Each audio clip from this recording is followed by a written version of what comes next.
എല്ലാവർക്കും നമസ്കാരം. മനുഷ്യരുടെ ബുദ്ധി വിവിധ തരത്തിലാണ് പ്രകടമാകുന്നത്.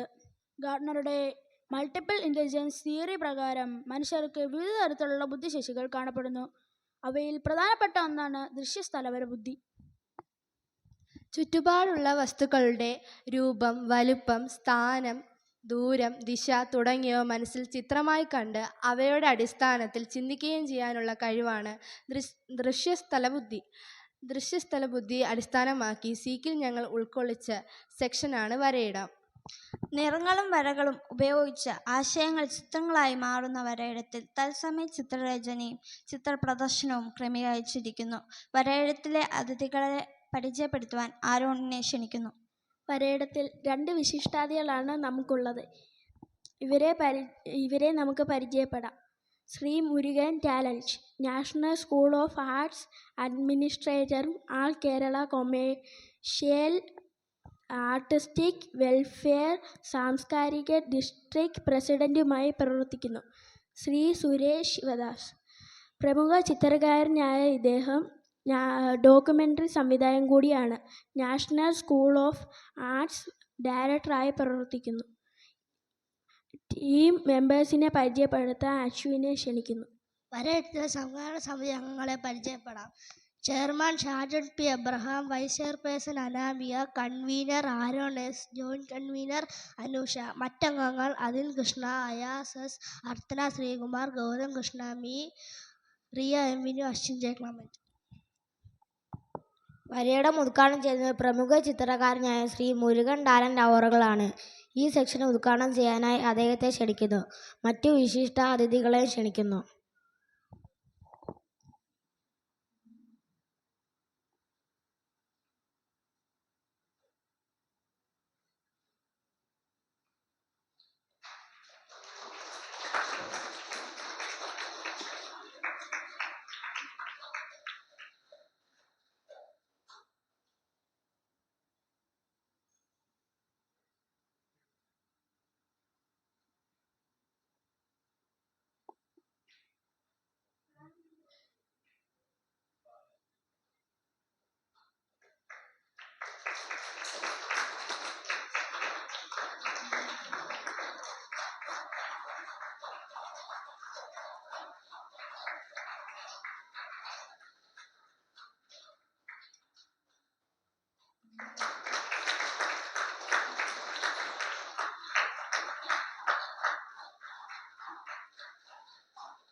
ഈ വേദിയിലിരിക്കുന്ന പ്രസിദ്ധ ചിത്രകാരനായ ശ്രീ സുരേഷ് ശിവദാസ് സാർ, അതുപോലെ തന്നെ ഈ പരിപാടി ഇവിടെ സംഘടിപ്പിച്ചിരിക്കുന്ന UP സ്കൂളിലെ അധ്യാപകർ, പ്രത്യേകിച്ച് ബിജു കെ തോമസ് സാർ, മറ്റ് സുഹൃത്തുക്കളെ, പ്രിയപ്പെട്ട കുഞ്ഞുങ്ങളുടെ കഴിവും ശേഷിയും മനസ്സിലാക്കി അതിനനുസരിച്ച് യാതൊരു ലാഭേച്ഛയും ഇല്ലാതെ ഒരു കടമ പോലെ കുഞ്ഞുങ്ങളെ അവരുടെ സർഗശേഷി വളർത്തുന്നതിൽ ഏറ്റവും ഭംഗിയായി അത് നിർവഹിക്കുന്ന ഒരു വിഭാഗം അധ്യാപകരും, അധ്യാപകരുടെ മനസ്സിനൊത്ത് ഉയർന്ന നിലവാരത്തിലേക്ക് എന്താണോ ആവേണ്ടത് അതിനുവേണ്ടി പരിശ്രമിക്കുന്ന കുറേ കുഞ്ഞുങ്ങളും ചേർന്ന് ഒരു തരത്തിൽ പ്രത്യേക രീതിയിൽ നമ്മൾക്ക് അനുഭവിച്ചറിയാവുന്ന ഒരു സ്കൂള് ആണ് ഇത്. ഞാനിപ്പോൾ ആദ്യമായിട്ടല്ല ഈ സ്കൂളിലേക്ക് വരുന്നത്. മുമ്പ് പല തവണയും പല കാര്യങ്ങളുമായിട്ട് ഇവിടെ വന്നപ്പോഴെല്ലാം എനിക്ക് മനസ്സിലാക്കാൻ കഴിഞ്ഞത് ആത്മാർത്ഥതയുള്ള ഒരുപറ്റം അധ്യാപകരുടെ കൂട്ടായ പ്രവർത്തനമാണ് ഈ സ്കൂളിനെ മറ്റുള്ളതിൽ നിന്ന് മാറ്റി നിർത്തുന്നത് എന്ന് മനസ്സിലാക്കാൻ കഴിഞ്ഞിട്ടുണ്ട്. ഇപ്പോൾ ഇതുമായിട്ട് ബന്ധപ്പെട്ടിട്ട് സീക്ക് എഡിഷൻ 1 എന്നത് പൊതുമധ്യത്തിലേക്ക് ഒരു ആഡിറ്റിങ്ങിന് വിധേയരാക്കിക്കൊണ്ടാണ് കുഞ്ഞുങ്ങൾ ഈ പരിപാടിയിലേക്ക് കടന്നിട്ടുള്ളത്. 5-ാം തീയതി തുടങ്ങിയ ഈ പരിപാടി ഇന്ന് 5 ദിവസം കഴിയുമ്പോൾ ഇന്നത്തെ പ്രധാനപ്പെട്ട വിഷയം വരയിടം എന്ന ഈ പരിപാടിയാണ്. വരയ്ക്കുക എന്നത് താല്പര്യമുള്ള കുഞ്ഞുങ്ങൾക്ക് അതിന് വേണ്ടുന്ന കുറച്ച് കാര്യങ്ങൾ മനസ്സിലാക്കാനുള്ള ഒരിടമായി നമുക്ക് ഇതിനെ കാണാം. എന്താണ് ചിത്രരചന എന്നുള്ളതിനെക്കുറിച്ച് ഒരു നിർവചനം നമ്മൾ നൽകുമ്പോൾ നമ്മുടെ മനസ്സിൻ്റെ ഉള്ളിലുള്ള ഒരാശയത്തെ വരകൾ കൊണ്ടോ വർണ്ണങ്ങൾ കൊണ്ടോ ഒരു മാധ്യമത്തിലേക്ക് പകർത്തുന്നതിനെയാണ് ചിത്രകല എന്ന് പറയുന്നത്.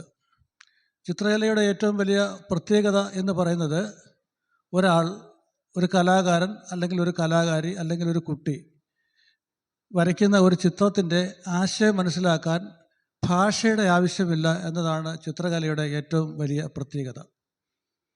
ഈ ലോകത്തിൻ്റെ ഏതെങ്കിലും ഒരു ധ്രുവങ്ങളിലിരുന്ന് ഒരാൾ ഒരു ഭാഷ സംസാരിക്കുന്ന ഒരാൾ ഒരു ചിത്രം വരച്ചാൽ മറ്റൊരു ധ്രുവത്തിലിരിക്കുന്ന ഒരാൾക്ക് അത് സംവേദനം ചെയ്യുന്നതിന്, മനസ്സിലാക്കുന്നതിന്, അതിൻ്റെ അർത്ഥം മനസ്സിലാക്കുന്നതിന് യാതൊരു വിഷമവുമില്ലാത്ത കലാരൂപങ്ങളിൽ ഏറ്റവും പ്രധാനപ്പെട്ട കലാരൂപമാണ് എന്നുള്ളത്.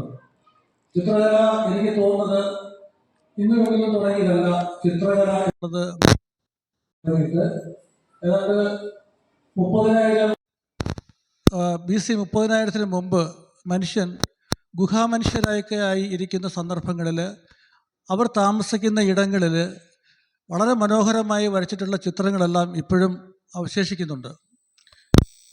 ശാസ്ത്രീയമായ രീതിയിൽ ആളുകൾ ഇപ്പോഴും അത് പറയുന്നത് അവരെ ആക്രമിക്കാൻ വരുന്ന മൃഗങ്ങളുടെ ചിത്രങ്ങൾ വരയ്ക്കുമ്പോൾ സ്ഥിരമായി ഈ ചിത്രം കണ്ട് എല്ലാ ദിവസവും കാണുമ്പോൾ ഈ മൃഗങ്ങളോടുള്ള ഭയം അവർക്ക് സ്വാഭാവികമായിട്ട് കുറഞ്ഞു വരും എന്നുള്ളൊരു മനഃശാസ്ത്രമാണ് അതിൻ്റെ പിന്നിലുണ്ടായത് എന്നാണ് അവരെല്ലാം പറഞ്ഞു വരുന്നത്.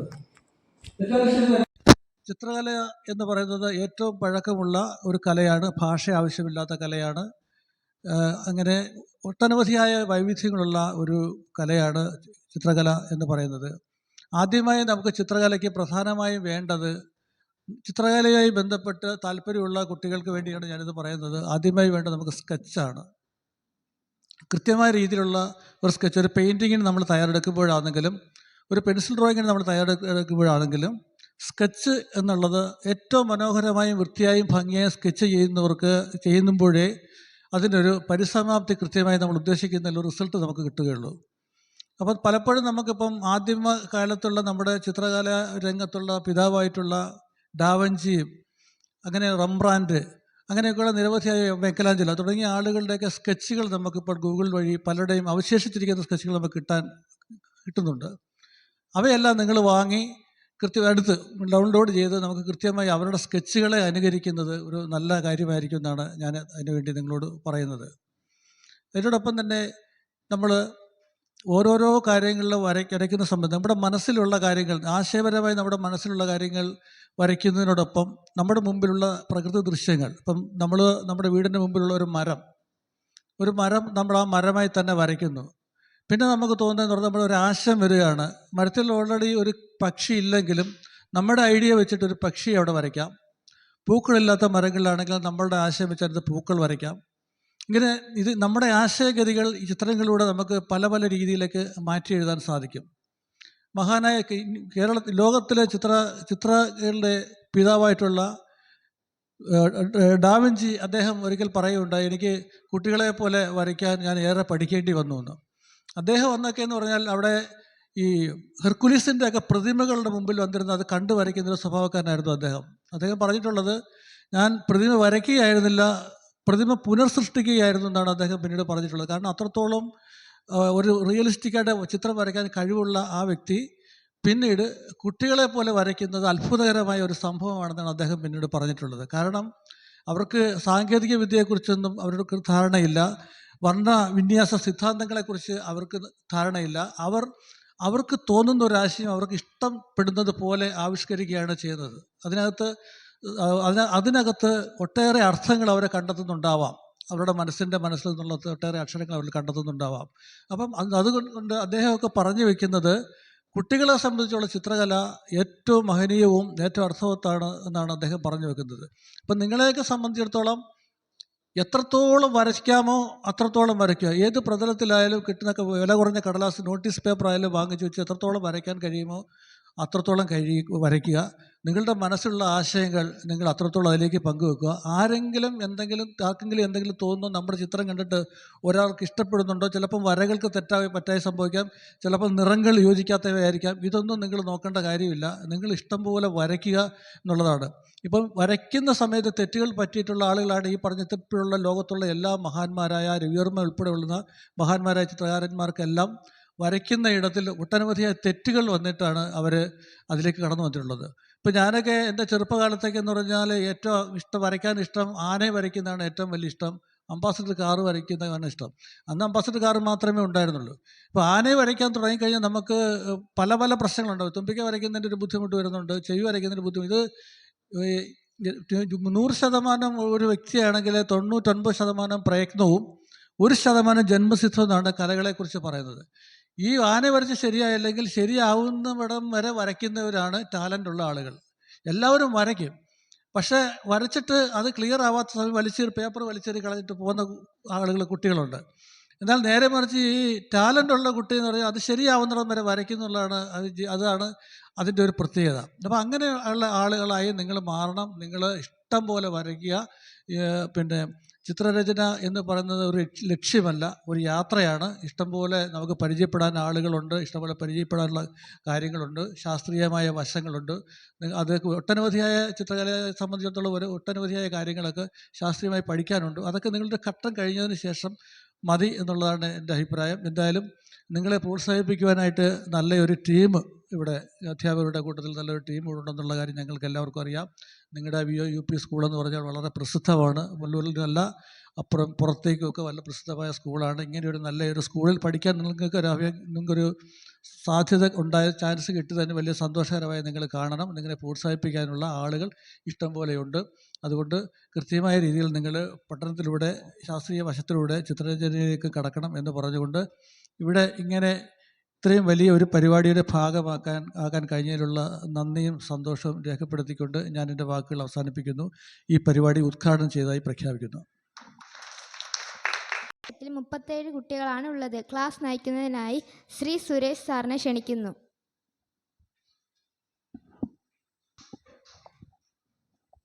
കുഞ്ഞുങ്ങളെ, ഇച്ചിരൂടെ ശക്തി വരട്ടെ.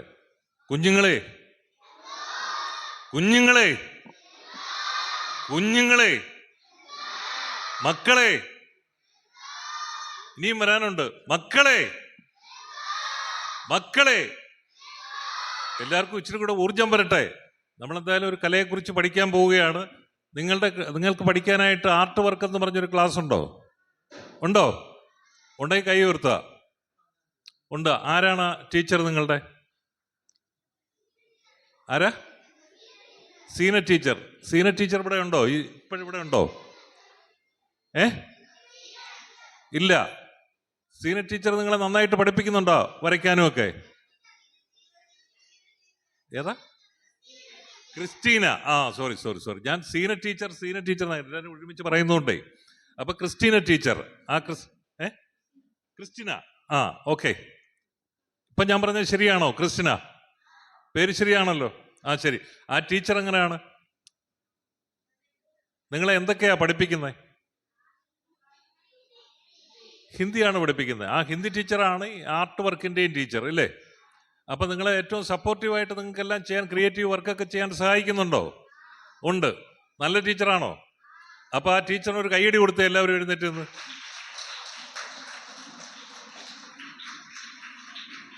ശരി. ഓക്കെ. പിന്നെ നമുക്ക് നിങ്ങൾ 37 കുട്ടികൾ ഈ ക്ലാസ്സിൽ പങ്കെടുക്കുന്നുണ്ടെന്നാണ് എനിക്കറിയാൻ സാധിച്ചത്. ഈ 37 കുട്ടികളിൽ എത്ര പേര് ചിത്രം വരയ്ക്കുന്നവരുണ്ട്? ചിത്രം വരയ്ക്കാൻ അറിയാവുന്നവർ എത്ര പേരുണ്ട്? കൈ ഉയർത്താം. ബാക്കി അല്ല, ഈ അറിയാവുന്നവരെല്ലാം ഒന്ന് എഴുന്നേറ്റ് നിൽക്കുക. അപ്പോൾ എനിക്ക് എളുപ്പമുണ്ട്. എല്ലാവരും എഴുന്നേറ്റ് നിൽക്കുക. എല്ലാവരും അല്ല, വരയ്ക്കാൻ അറിയാവുന്നവർ. ശരി. ഇനി വരയ്ക്കാൻ അറിയാവുന്നവരെല്ലാം വരയ്ക്കാൻ അറിയാത്തവർ എഴുന്നേറ്റിരിക്കണം. ആ നമ്പർ നോക്കണേ മക്കളെ, എത്ര പേരുണ്ട് വരയ്ക്കാൻ അറിയാത്തെന്ന് നോക്ക്.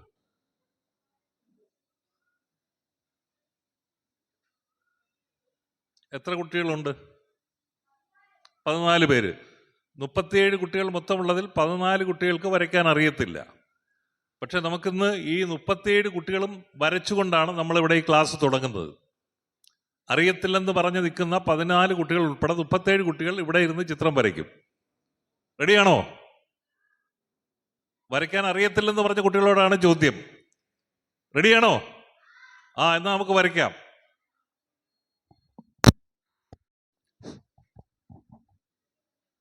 ബിജു സാറിനെ ഒന്ന് വിളിക്കാമോ? മറ്റ് ഏതെങ്കിലും കലണ്ടറിലും പേപ്പറിലും ഒക്കെ തന്നെ വരച്ചിട്ടുള്ളവരാണ് ഇരിക്കുന്ന 37 പേരും എന്ന് എനിക്ക് വിശ്വാസമുണ്ട്. അതുകൊണ്ടാണ് പറഞ്ഞത്. എല്ലാവർക്കും പേപ്പർ കൊടുത്തോ ടീച്ചറെ? 37 പേർക്ക് കൊടുത്തല്ലോ. എല്ലാവർക്കും കൊടുക്കും സാറേ. 14 പേർക്ക് വരയ്ക്കാൻ അറിയത്തില്ലെന്ന് പറഞ്ഞവർക്കും വരയ്ക്കാം. നിങ്ങളുടെ മനസ്സിലുള്ളതോ നിങ്ങൾക്ക് പിന്നെ കണ്ടിട്ടുള്ളതോ ആയിട്ടുള്ള ഏതെങ്കിലും ചിത്രം വരച്ചാൽ മതി. 7 മിനിറ്റ് ആയിട്ടുണ്ട്. 11 മണി 22 മിനിറ്റ് ആകുമ്പോഴത്തേക്ക് പടം വരച്ചു തരണം.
ഞങ്ങൾ സംഘടിപ്പിക്കുന്ന പരിപാടിയുടെ പേരാണ് കരവിരുത്. കരവിരുത് എന്നത് കൈകൾ ഉപയോഗിച്ച് വ്യത്യസ്ത വസ്തുക്കൾ നിർമ്മിക്കുന്ന ഒന്നാണ്. പേപ്പർ, മരം, തുണി, പഴയ ഉപയോഗശൂന്യമായ വസ്തുക്കൾ തുടങ്ങിയവ ഉപയോഗിച്ച് സൗന്ദര്യം പ്രയോജനവുമായ വസ്തുക്കൾ ഉണ്ടാക്കുന്നതാണ് കരവിരുത്. കരവിരുത് കുട്ടികളിൽ ആത്മവിശ്വാസവും ചിന്താശേഷിയും വർദ്ധിപ്പിക്കുകയും ചെയ്യുന്നു. പഠനം രസകരമാക്കുന്ന ഒരു പ്രധാന പ്രവർത്തനമാണ് കരവിരുത്. ഞങ്ങളുടെ സംഘാടന സമിതി അംഗങ്ങളുടെ നേതൃത്വത്തിൽ കുട്ടികൾ പരിശീലനത്തിനൊരുക്കിയ ക്രാഫ്റ്റുകളാണ് ഇവിടെ പ്രദർശനത്തിന് വെച്ചിരിക്കുന്നത്. ഇനി നമ്മൾക്ക് കരവിരുത് സംഘാടന സമിതി അംഗങ്ങളെ പരിചയപ്പെടുത്താം. എൻ്റെ പേര് അഭിനവ്. ഞാൻ ഈ സന്നിധിയിലെ വൈസ് ചെയർമാനാണ്. എൻ്റെ പേര് നിലേഷ്. എൻ്റെ പേര് വിജയ്. എൻ്റെ പേര് നീരജ്. എൻ്റെ പേര് ആരതി. എൻ്റെ പേര് അപ്രീത. എൻ്റെ പേര് ജീവൻ. എൻ്റെ പേര് അൻസ. എൻ്റെ പേര് ഏബൽസു. എൻ്റെ പേര് ശ്രീരുദ്ര. എൻ്റെ പേര് അലി. എൻ്റെ പേര് ആര്യൻ.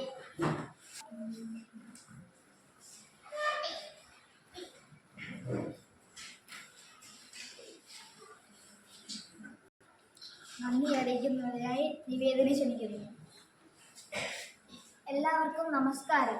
ഞങ്ങൾക്ക് ഈ പരിപാടിയിൽ സഹായിച്ച് തന്ന ഞങ്ങളുടെ മെന്ററായ പ്രിയപ്പെട്ട വിദ്യ ടീച്ചർക്കും സംഘാടക സമിതിയിൽ പ്രവർത്തിച്ച ഞങ്ങളുടെ പ്രിയ കൂട്ടുകാർക്കും നന്ദി അറിയിച്ചുകൊള്ളുന്നു.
നമസ്കാരം. ഞങ്ങൾ ഇവിടെ ഉള്ളത് കലാപീഠത്തിലാണ്. ഇതാണ് ഞങ്ങളുടെ പ്രവർത്തനം, നീലക്കടൽ. നമ്മുടെ കൊച്ചു കൂട്ടുകാരെ നമുക്കിനി പരിചയപ്പെടാം. ഗൗരീഷസ്, ദർശൻ, ആരവ്, ഇതാണ് നമ്മുടെ കൊച്ചു കൂട്ടുകാർ. ഞങ്ങളെല്ലാവരും കൂടെ ചേർന്നാണ് ഈ കടലിൻ്റെ മോഡൽ ചെയ്തിരിക്കുന്നത്. ഞാൻ കൺവീനർ ജെഫ്രൻ ചെയ്തിരിക്കുന്നു. ആ ചെയർമാൻ ഗൗരീഷ്.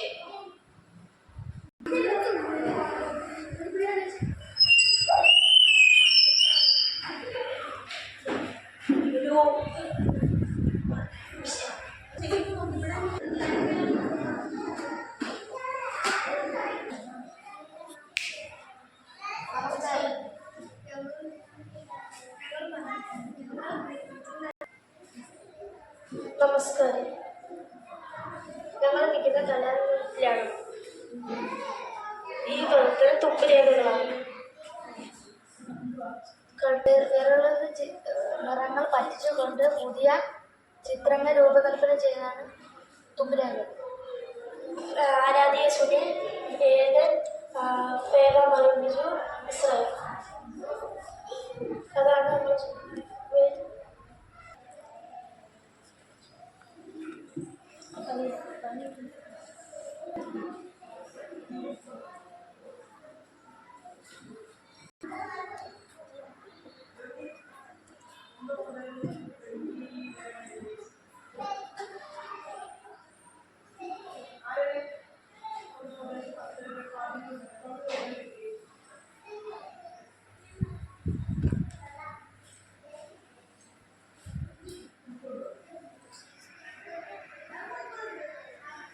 ചരിത്രത്തിലൂടെ നമുക്കൊന്ന് പരിചയപ്പെടാം. ഇന്ന് ലോകത്തിൽ ഏറ്റവും കൂടുതൽ വിറ്റഴിക്കുന്ന ഒരു കളിപ്പാട്ടമാണ് റെബിക്സ് ക്യൂബ്. 1974 ഹംഗറിക്കാരനായ എർണോ റൂബിക്കാണ് ഈ കളിപ്പാട്ടം നിർമ്മിച്ചത്. ആർക്കിടെക്റ്റും അധ്യാപകനുമായ അദ്ദേഹം തന്റെ വിദ്യാർത്ഥികൾക്ക് പഠന സഹായം സമചിത്രഘട്ടം നിർമ്മിച്ചത്. ഒരു ക്യൂബ് ഉപയോഗിച്ച് വിവിധങ്ങളായ രൂപങ്ങൾ ഉണ്ടാക്കാൻ കഴിയുമെന്നായിരുന്നു അദ്ദേഹത്തിന്റെ ലക്ഷ്യം. പിന്നീടാണ് ബുദ്ധി ഏകാഗ്രതയെ വർദ്ധിപ്പിക്കേണ്ടുള്ള ഒരു ഗംഭീര കളിപ്പാട്ടമാണെന്ന് അദ്ദേഹം മനസ്സിലാക്കുന്നത്. റുബിക്സ് ക്യൂബിന് 6 മുഖങ്ങളാണുള്ളത്. ഓരോ മുഖവും 9 സമചിത്രങ്ങളായി ഭാഗിച്ചിരിക്കുന്നു. പലതരത്തിലുള്ള 6 വർണ്ണങ്ങളാണ് ഓരോ വശത്തിലും ഉണ്ടായിരിക്കുന്നത്. വെള്ള, നീല, ചുവപ്പ്, മഞ്ഞ, ഓറഞ്ച്, പച്ച എന്നിവയാണ്. 6 വശങ്ങളും ഏത് രീതിയിൽ വേണമെങ്കിലും തിരിക്കാം. ഇങ്ങനെ തിരിക്കുമ്പോൾ നിറങ്ങൾ കൂടിക്കലരുന്നു. ഇങ്ങനെ കൂടിക്കലരുന്ന നിറങ്ങളെ പഴയ രീതിയിലാക്കുക എന്നതാണ് റുബിക്സ് ക്യൂബിൽ ചെയ്യേണ്ടത്. റുബിക്സ് ക്യൂബിന്റെ പല വിഭാഗങ്ങളും വിപണി ലഭ്യമാണ്. വ്യവസായിക ഉൽപാദനത്തിനായി പലരെ സമീപിച്ചെങ്കിലും തിരസ്കാരമായിരുന്നു പിന്നീട് ഏറെക്ക് ലഭിച്ചത്. നിരവധി തവണ ടോയ് ഓഫ് ഇയർ പുരസ്കാരം റുബിക്സ് ക്യൂബിന് ലഭിച്ചിട്ടുണ്ട്. ഏറ്റവും വേഗത്തിൽ റുബിക്സ് ക്യൂബ് സോൾവ് ചെയ്യുന്നവരെ കണ്ടെത്തുന്നതിനുള്ള മത്സരങ്ങൾ വിവിധ രാജ്യങ്ങളിൽ വർഷം തോറും നടത്തിവരുന്നു. ഇതിനെ സ്പീഡ് ക്യൂബിംഗ് എന്ന് പറയുന്നു. ക്യൂബ് ഏറ്റവും വേഗത്തിൽ സോൾവ് ചെയ്തത് 2.76 സെക്കൻഡ് സമയം കൊണ്ടാണ്. ഇന്ന് നമ്മുടെ സ്കൂളിൽ സ്പീഡ് ക്യൂബിങ്ങിന്റെ നേർക്കാഴ്ച ഒരുക്കുകയാണ്. നിരവധി നാളത്തെ പരിശീലനത്തിന് ശേഷം മത്സരത്തിലൂടെ ഫൈനൽ എത്തിച്ചേർന്ന എല്ലാ മത്സരാർത്ഥികൾക്കും സ്വാഗതം ചെയ്യുന്നു. മത്സരാർത്ഥികളുടെ പേരുകൾ വിളിക്കുമ്പോൾ അവർ സ്റ്റേജിലേക്ക് വരേണ്ടതാണ്. Amalnath, Sabaresh, Santhosh, Prithvi, Prince, Aditya S, Jefran JGB, Joran Roy.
ഇപ്പോൾ നടന്ന റുബിക്സ് ക്യൂബ് മത്സരത്തിൻ്റെ ഫലം വൈകുന്നേരത്തെ സെക്ഷൻ്റെ ആദ്യത്തെ സെക്ഷൻ തുടങ്ങുന്നതിന് മുമ്പായിട്ട് അനൗൺസ് ചെയ്യുന്നതായിരിക്കും. ടൈം കറക്റ്റായിട്ട് നമുക്ക് കൗണ്ട് ചെയ്യുന്നതിന് വേണ്ടിയാണ്. ഓക്കെ.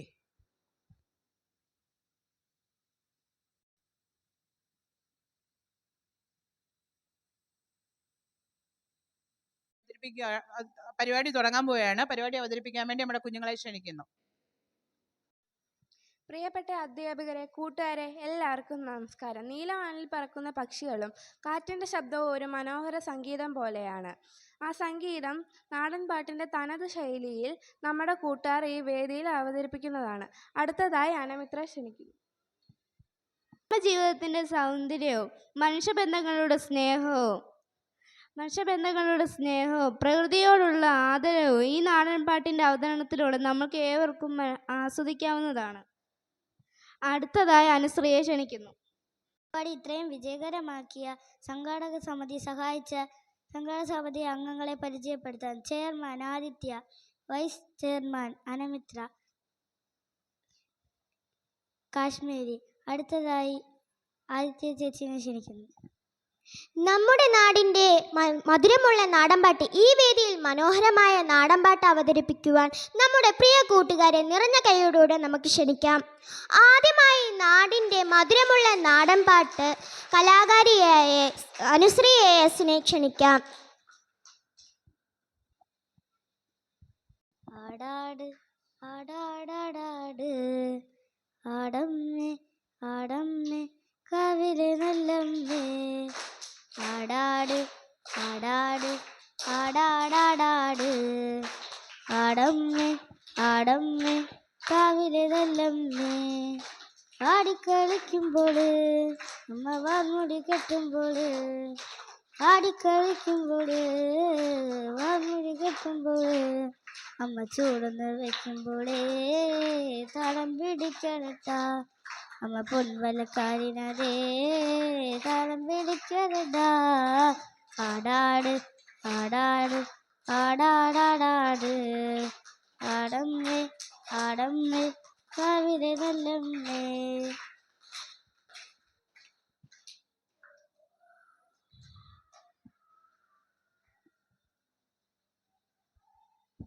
അടുത്തതായി നിവേദ് സുന്ദറിനെ ക്ഷണിക്കാം.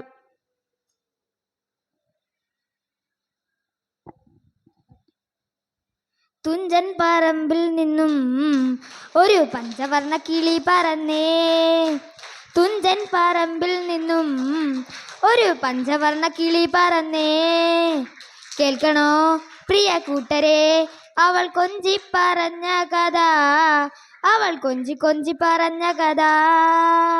തുഞ്ചൻ പറമ്പിൽ നിന്നും ഒരു പഞ്ചവർണ്ണ കിളി പറന്നേ, തുഞ്ചൻ പറമ്പിൽ നിന്നും ഒരു പഞ്ചവർണ്ണ കിളി പറന്നേ.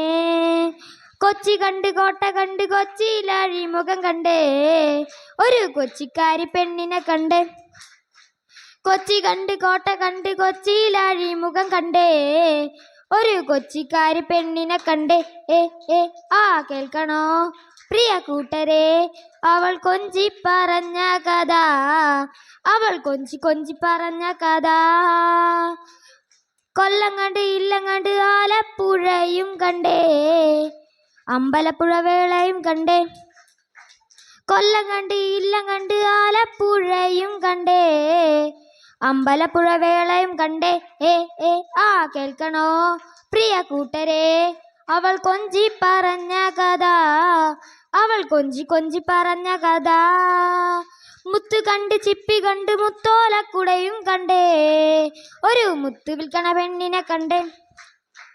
മുത്ത് കണ്ട് ചിപ്പി കണ്ട് മുത്തോലക്കുടയും കണ്ടേ, ഒരു മുത്തു വിൽക്കണ പെണ്ണിനെ കണ്ടേ. ആ കേൾക്കണോ പ്രിയ കൂട്ടരെ അവൾ കൊഞ്ചി പറഞ്ഞ കഥ, അവൾ കൊഞ്ചി കൊഞ്ചി പറഞ്ഞ കഥ. ആരോമൽ ശേഖവരുടെ പെങ്ങളാകും ഉണ്ണിയാർച്ച, അവൾ അങ്കമട്ടണ വേളയും കണ്ടേ. ആരോമൽ ശേഖവരുടെ പെങ്ങളാകും ഉണ്ണിയാർച്ച, അവൾ അങ്കമട്ടണ വേളയും കണ്ടേ. ആ കേൾക്കണോ പ്രിയ കൂട്ടരെ അവൾ കൊഞ്ചി പറഞ്ഞ കഥ, അവൾ കൊഞ്ചി കൊഞ്ചി പറഞ്ഞ കഥ. പള്ളി കണ്ട് പളനി കണ്ട് ശബരിമലയും കണ്ടേ, ഒരു തപസ്സിരിക്കണ പെണ്ണിനെ കണ്ടേ. പള്ളി കണ്ട് പളനി കണ്ട് ശബരിമലയും കണ്ടേ, ഒരു തപസ്സിരിക്കണ പെണ്ണിനെ കണ്ടേ. ആ കേൾക്കണോ പ്രിയ കൂട്ടരെ അവൾ കൊഞ്ചി പറഞ്ഞ കഥ, അവൾ കൊഞ്ചി കൊഞ്ചി പറഞ്ഞ കഥ. ആലുവ മണപ്പുറത്ത് ശിവരാത്രി മഹോത്സവം കണ്ടേ, ആലുവ പുഴയും കണ്ടേ. ആലുവ മണപ്പുറത്ത് ശിവരാത്രി മഹോത്സവം കണ്ടേ, ആലുവ പുഴയും കണ്ടേ.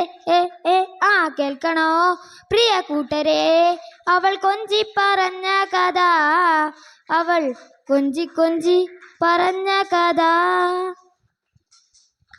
ആദിത്യൻ വീണെ ക്ഷണിക്കാം.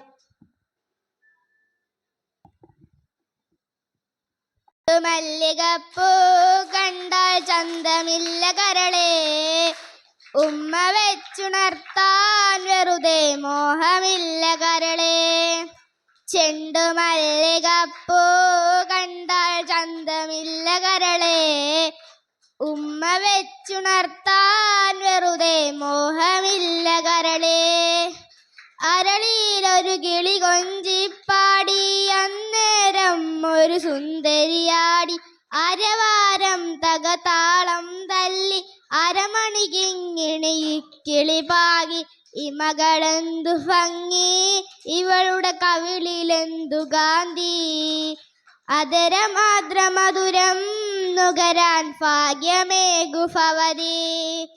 ചെണ്ടുമല്ലികപ്പൂ കണ്ടാൽ ചന്തമില്ല കരളെ, ഉമ്മ വെച്ചുണർത്താൻ വെറുതെ മോഹമില്ല കരളെ.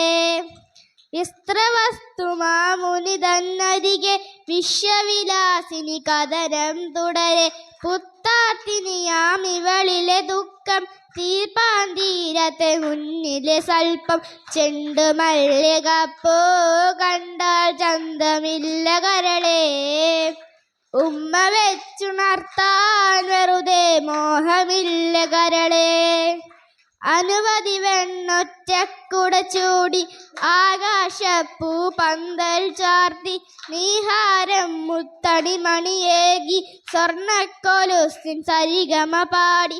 ചുവട് വെച്ചു വന്നു മെല്ലെ കാതിലോതിടുന്നു, ചേല നീക്കി നീങ്ങും കാറ്റും ജല്ലമോടെ മൂളി.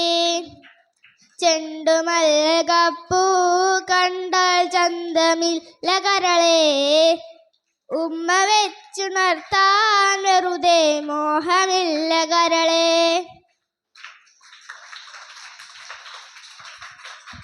അടുത്തതായി ഏബൽ സുഗുനെ ക്ഷണിക്കാം.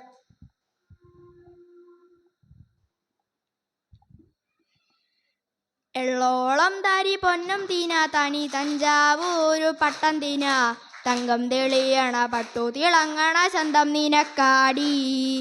കണ്ടു കൊതിച്ചവർ ചെണ്ടും കൊണ്ടെന്നും പണ്ടു പണ്ടു കറക്കാടി. വണ്ടു പോലെ പറക്കാടി. കല്ലുമാലക്കാതിൽ കമ്മലാതില്ലേലും ആരാരും കണ്ണു വെച്ചു പോകും കന്നിക്കാതിരാണേ. കണ്ണു വെച്ചു പോകും കന്നിക്കാതിരാണേ. കള്ളി മുള്ളു പോലെ മുള്ളുകളല്ലേലും മാളോരെ, കള്ളിയവളുടെ നുള്ളൊരു മുള്ളാണേ.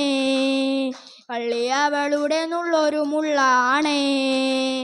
എള്ളോളം താരി പൊന്നന്തീന, തനി തഞ്ചാവൂരു പട്ടം തീന. തങ്കം തെളിയണ പട്ടു തിളങ്ങണ ചന്തം നിനക്കാടി. കണ്ടു കൊതിച്ചവർ ചെണ്ടും കൊണ്ടെന്നും പണ്ടു പണ്ടു കറക്കാടി. വണ്ടു പോലെ പറക്കാടി. അടുത്തതായി ഹരികൃഷ്ണനെ ക്ഷണിക്കാം. ഓടേണ്ട ഓടിയണ്ട ഓടി തളരേണ്ട, ഓമന പൂമുഖം വാടിരേണ്ട. ഓമന പൂമുഖം വാടാതെ രക്ഷിച്ചാൽ, ഓമന ചുണ്ടത്തൊരുമ നൽകാം. താടിട്ട റോഡാണ്, റോഡിനരികാണ്, വീടിനടയാളം ചിമക്കൊന്ന. പച്ചരി ചോറുണ്ട്, പച്ചമീൻ ചാറുണ്ട്, ചിക്ക് ഉണ്ണാനായി വന്നോളൂട്ടോ. ജമ്പരമ്പത്ത് പാമ്പിൻ്റെ പൊത്തുണ്ട്, ചിച്ച് വന്നോളൂ പൊന്നു ചേട്ടാ. ഒരു ഉപ്പി മണ്ണെണ്ണ കത്തിത്തീരും വരെ പണ്ടാര തള്ളക്കുറക്കമില്ല. ഓടേണ്ട ഓടേണ്ട ഓടി തളരേണ്ട, ഓമന പൂമുഖം വാടിരേണ്ട. ഓമന പൂമുഖം വാടാതെ രക്ഷിച്ചാൽ, ഓമന ചുണ്ടത്തൊരുമ നൽകാം. ശ്രീറാമിനെ ക്ഷണിക്കാം. പടക്കളം തന്നിൽ ഒരു മഹാവിരുദൻ വന്നല്ലോ, പടയിടുവാൻ തുനിഞ്ഞല്ലോ, വശിയവനേറെയുണ്ടല്ലോ, മിശ ബഹുകേമമാണല്ല. എല്ലാം മാറി മാറി വന്നു നിന്നതും കൃഷ്ണനല്ലേ താറുതാതെ, മാറി മാറി വന്നു നിന്നതും കൃഷ്ണനല്ലേ താറുതാതെ. പടക്കളം തന്നിൽ ഒരു മഹാവിരുദൻ വന്നല്ലോ, പടയിടുവാൻ തുനിഞ്ഞല്ലോ, വശിയവനേറെയുണ്ടല്ലോ, മിശ ബഹുകേമമാണല്ല. എല്ലാം മാറി മാറി വന്നു നിന്നത് കൃഷ്ണനല്ലേ താറുതാതെ, മാറി മാറി വന്നു നിന്നത് കൃഷ്ണനല്ലേ താറുതാതെ. അങ്ങിണയില്ലേ അമ്പാടിയിൽ നീ വളർന്നില്ലേ, വളർന്നൊരു കേമനായില്ലേ, വിരുദൻ യോഗ്യനായില്ലേ, എങ്കിലും വെണ്ണകക്കലും തേടികക്കലും നെന്തൊഴിലേ താറുതാതെ, വെണ്ണകക്കലും തേടികക്കലും നെന്തൊഴിലേ താറുതാതെ.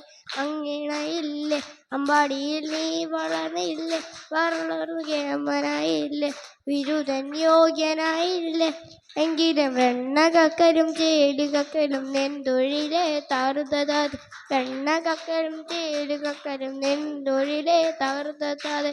കൃഷ്ണ നീ എവിടെ, നീയൊരു സൂത്രം കാട്ടിയില്ലേ, നിന്നെ അവർ തള്ളി വിട്ടില്ലേ, നിനക്കത് കോപം വന്നില്ലേ, അമ്മാവനെ നീ വധിച്ചില്ലേ, എങ്കിലും ആരു ചെയ്യും കൃഷ്ണ ഇങ്ങനെ ഭ്രാന്തനെ പോൽ താറുതാതെ, ആരു ചെയ്യും കൃഷ്ണ ഇങ്ങനെ ഭ്രാന്തനെ പോൽ താറുതാതെ.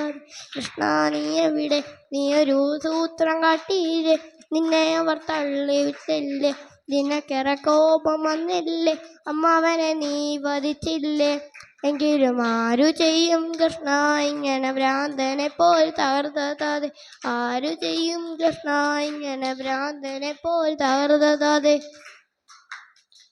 അടുത്തതായി അഹാന സാറ ബിജുവിനെ ക്ഷണിക്കാം. കൈതോല പായ വിരിച്ച് പായേലൊരു പറ നെല്ല് പുലച്ച്, കൈതോല പായ വിരിച്ച് പായേലൊരു പറ നെല്ല് പുലച്ച്, കാതുകുത്താൻ എപ്പ വരും നിന്റെ അമ്മാവന്മാര് പൊന്നേ, കാതുകുത്താൻ എപ്പ വരും നിന്റെ അമ്മാവന്മാര് പൊന്നേ. ആ ഏ ഓ ആ ഏ ഓ.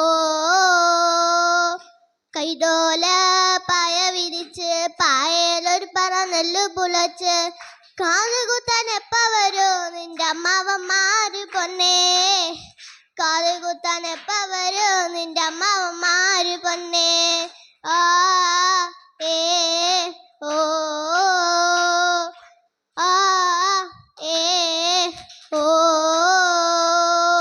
കുന്നത്തങ്ങാടി ഷാപ്പില് കേറി പള്ള നിറച്ചും കള്ളു കുടിച്ച്, കുന്നത്തങ്ങാടി ഷാപ്പില് കേറി പള്ള നിറച്ചും കള്ളു കുടിച്ച്, ആടി ആടി എപ്പ വരൂ നിന്റെ അങ്ങളമാര് പൊന്നേ, ആടി ആടി എപ്പ വരൂ നിന്റെ അങ്ങളമാര് പൊന്നേ.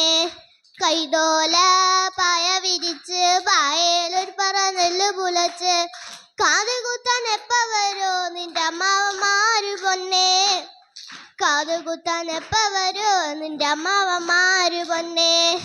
ആ ഏ ഓ ആ ഏ ഓ.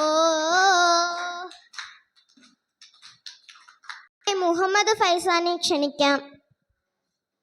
മരിമഴകൾ നനഞ്ചേ ചെറുവലുകളൊക്കെ നിറഞ്ചേ, പുട്ടിയൊരുക്കി പറഞ്ചേ ചെറുഞാറുകൾ കെട്ടിയെറിഞ്ചേ, മരിമഴകൾ നനഞ്ചേ ചെറുവലുകളൊക്കെ നിറഞ്ചേ, പുട്ടിയൊരുക്കി പറഞ്ചേ ചെറുഞാറുകൾ കെട്ടിയെറിഞ്ചേ, ഓമല ചെന്തില മാല ചെറു കണ്ണമ്മ കാളിക്കറുമ്പി, ഒപ്പത്തിൽ നാട്ടുകാരേറാൻ അവർ കുത്തിയെടുത്തു കുനിഞ്ചേ, ഓമല കാളിക്കറുമ്പി, ഒപ്പത്തിൽ നാട്ടുകാരേറാൻ അവർ കുത്തിയെടുത്തു കുനിഞ്ചേ, കുത്തിയെടുത്തു കുനിഞ്ചേ. അടുത്തതായി വസുദേവനെ ക്ഷണിക്കാം. അമ്പിളി മാമന് കമ്പിളി വേണോമെന്നോട് ചൊല്ലിയ ചങ്ങാതി, മാനത്തെ മേഹത്തിനാല് ചമച്ചിടാൻ നല്ല പുതപ്പിന് ചേലായി. അമ്പിളി മാമന് കമ്പിളി വേണോമൻ എന്നോട് ചൊല്ലിയ ചങ്ങാതി. മാനത്തെ മേഹത്തിനാല് ചമച്ചിടാൻ നല്ല പുതപ്പിന് ചേലായി. സന്ധ്യ മയങ്ങുന്ന നേരത്ത് ദൂരത്ത് കണ്ണും മിഴിച്ച് വരും നേരം. കൂട്ടിന് നക്ഷത്ര കുട്ടികളത്രയും മാമന്റെ കൂടെ അതെല്ലാരും. സന്ധ്യ മയങ്ങുന്ന നേരത്ത് ദൂരത്ത് കണ്ണും മിഴിച്ചു വരും നേരം. കൂട്ടിന് നക്ഷത്ര കുട്ടികളത്രയും മാമന്റെ കൂടെയെല്ലാരും. മാമന്റെ കൂടെ അതെല്ലാരും. അമ്പിളി മാമന് കമ്പിളി വേണോമൻ എന്നോട് ചൊല്ലിയ ചങ്ങാതി. മാനത്തെ മേഹത്തിനാല് ചമച്ചിടാൻ നല്ല പുതപ്പിന് ചേലായി. മിന്നാമിനുങ്ങുകൾ മാമനെ കണ്ടിട്ട് മിന്നിത്തെളിഞ്ഞു പറക്കുന്നേ. കുട്ടിക്കുറുമ്പുള്ള കുട്ടിക്കുരങ്ങനും കെട്ടിപ്പിടിക്കുവാൻ ചാടുന്നു. മിന്നാമിനുങ്ങുകൾ മാമനെ കണ്ടിട്ട് മിന്നിത്തെളിഞ്ഞു പറക്കുന്നേ. കുട്ടിക്കുറുമ്പുള്ള കുട്ടിക്കുരങ്ങനും കെട്ടിപ്പിടിക്കുവാൻ ചാടുന്നു. അമ്പിളി മാമന് കമ്പിളി വേണോമൻ എന്നോട് ചൊല്ലിയ ചങ്ങാതി. മാനത്തെ മേഹത്തിനാല് ചമച്ചിടാൻ നല്ല പുതപ്പിന് ചേലായി. പാടത്തിരുന്നിട്ട് കൊങ്ങണം കുത്തണ കുഞ്ഞിത്തവളത്തിരക്കുന്നേ. എന്നാണ് മാമന് നല്ല പുതപ്പിനി ഒന്നു കൊടുക്കണതെന്നാണ്. പാടത്തിരുന്നിട്ട് കൊങ്ങണം കുത്തണ കുഞ്ഞിത്തവളത്തിരക്കുന്നേ. എന്നാണ് മാമന് നല്ല പുതപ്പിനി ഒന്നു കൊടുക്കണതെന്നാണ്. അമ്പിളി മാമന് കമ്പിളി വേണോമൻ എന്നോട് ചൊല്ലിയ ചങ്ങാതി. മാനത്തെ മേഹത്തിനാല് ചമച്ചിടാൻ നല്ല പുതപ്പിന് ചേലായി. നന്ദി പറയുന്നതിന് നിവേദ് സുന്ദറിനെ ക്ഷണിക്കാം. എല്ലാവർക്കും നമസ്കാരം. നീലവാനിലെ സംഗീതം എന്ന ഈ പരിപാടി ഇത്രയും വിജയകരമാക്കിയ ഏവർക്കും നന്ദി അറിയിക്കുന്നതിനാണ് ഞാനിവിടെ വന്നത്. ഞങ്ങൾക്ക് എല്ലാവിധമായ നിർദ്ദേശങ്ങളും പ്രോത്സാഹനവും തന്ന ഞങ്ങളുടെ മെൻറ്ററായ പ്രിയപ്പെട്ട ടീന ടീച്ചറിനും അതുപോലെ ഞങ്ങളുടെ സംഘാടക സമിതിയിൽ പ്രവർത്തിച്ച ഞങ്ങളുടെ എല്ലാ കൂട്ടുകാർക്കും എൻ്റെ പേരിലും ഈ സ്കൂളിൻ്റെ പേരിലും നിങ്ങളുടെ ഓരോരുത്തരുടെ പേരിലും നന്ദി അറിയിച്ചു കൊള്ളുന്നു. അതുപോലെ അടുത്ത സീക്ക് എഡിഷൻ 2-ൽ നമുക്ക് ഒരുമിച്ച് പ്രവർത്തിക്കാം എന്ന പ്രതീക്ഷയോടെ നിർത്തുന്നു. നന്ദി, നമസ്കാരം.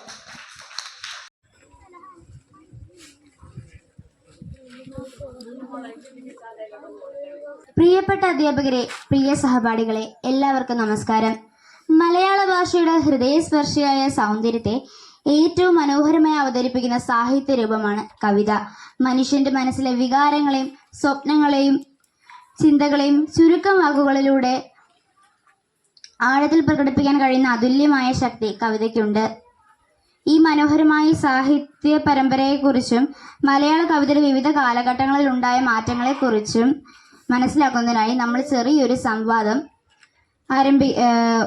ഒരുക്കിയിരിക്കുകയാണ്. മലയാള ഭാഷയോടും കവിതയോടും ഏറെ സ്നേഹവും അഭിരുചിയുമുള്ള സുലോചന ടീച്ചറാണ് ഇന്നത്തെ നമ്മുടെ അതിഥി. ടീച്ചർ നമ്മോടൊപ്പം ഉള്ളത് ഏറ്റവും സന്തോഷം നൽകുന്ന കാര്യമാണ്. ടീച്ചറുടെ അനുഭവങ്ങളും ചിന്തകളും നമ്മെ മലയാള ലോകത്തിലേക്ക് കൂടുതൽ അടുപ്പിക്കുമെന്ന് ഞങ്ങൾ വിശ്വസിക്കുന്നു. ഇപ്പോൾ നമുക്ക് നമ്മുടെ ചില വിദ്യാർത്ഥികൾ ചേർന്ന അതിഥിയുമായി ഒരു ചെറിയ സംവാദം നടത്തുകയാണ്. ഏവർക്കും നാദത്തിലേക്ക് സ്വാഗതം. നമുക്ക് നമ്മുടെ സംവാദത്തിലേക്ക് കടക്കാം. ഞങ്ങൾ 9 പാനലിസ്റ്റുകളാണ് ഈ സംവാദത്തിൽ പങ്കെടുക്കുന്നത്. മുഖ്യ അതിഥിയായി സുലോചന ടീച്ചറിനെയും പാനലിസ്റ്റുകളുടെയും വേദിയിലേക്ക് ക്ഷണിക്കുന്നു.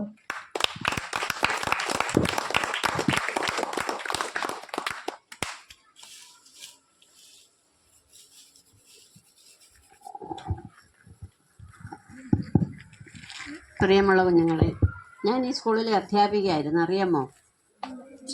എത്ര പേർക്കറിയാം? ഒന്ന് കൈവൊക്കെ. ഞാനിവിടുത്തെ സംസ്കൃത അധ്യാപികയായിരുന്നു. എന്നാലും എല്ലാ വിഷയങ്ങളും പഠിപ്പിക്കും. ഞാനിവിടെ സംസ്കൃതം ടീച്ചറായിട്ടിരിക്കുമ്പോഴേ പുല്ലൂർ സബ് ജില്ലയിൽ ഒരു 16 വർഷക്കാലം സംസ്കൃതോത്സവത്തിന് ഓവറോൾ വാങ്ങിച്ചുകൊണ്ടിരുന്ന ഒരു സ്കൂളാണ്. അപ്പോൾ സംസ്കൃത ടീച്ചറായിരുന്നെങ്കിലും ഞാൻ മലയാള ഭാഷയും കൈകാര്യം ചെയ്തിരുന്നു. മലയാളമല്ല, ഹിന്ദിയും ഇംഗ്ലീഷും കണക്കും എല്ലാം. ഒരു ടീച്ചർ ക്ലാസ്സിലില്ല എങ്കിൽ ആ പീരീഡിൽ ആരാണോ അല്ലെങ്കിൽ ഏത് സാറാണെന്ന് വരാത്തത് ആ വിഷയം ഞാൻ കൈകാര്യം ചെയ്തിരുന്നു. കാരണം എനിക്ക് ഈ കുട്ടികളിങ്ങനെ വെറുതെ സംസാരിച്ചിരിക്കുന്നതും എല്ലാവരുടെ സ്നേഹമാണ്. പക്ഷേ നമ്മൾ വരുന്നത് പഠിക്കാനാണ് വരുന്നത് എന്നുള്ളതാണ്. അപ്പോൾ അതനുസരിച്ച് ഞാൻ കുട്ടികളെ മുന്നോട്ട് കൊണ്ടുപോകാൻ പുല്ലൂർ സബ് ജില്ലയിലല്ല, റവന്യൂ ജില്ലയിൽ നടക്കുന്ന ഏത് പരിപാടികളിലും കുട്ടികളെ കൊണ്ടുപോകാൻ ഇവിടുത്തെ എല്ലാ അധ്യാപകരും കുട്ടികളെ പ്രാപ്തരാക്കുമായിരുന്നു. അത് കാരണം ടീച്ചേഴ്സ് ഇവിടെ വരുന്നത് അതിനു വേണ്ടിയാണ്. ഞങ്ങളുടെ ജോലി അതാണ്. അപ്പം നിങ്ങളെ നന്മയിലേക്ക് നേർവഴിയിലൂടെ കൊണ്ടുപോകുക എന്നുള്ളതാണ് ഒരു അധ്യാപകൻ്റെ അല്ലെങ്കിൽ അധ്യാപികയുടെ ദൗത്യം. അപ്പം നിങ്ങളുടെ ജോലി എന്താണ്?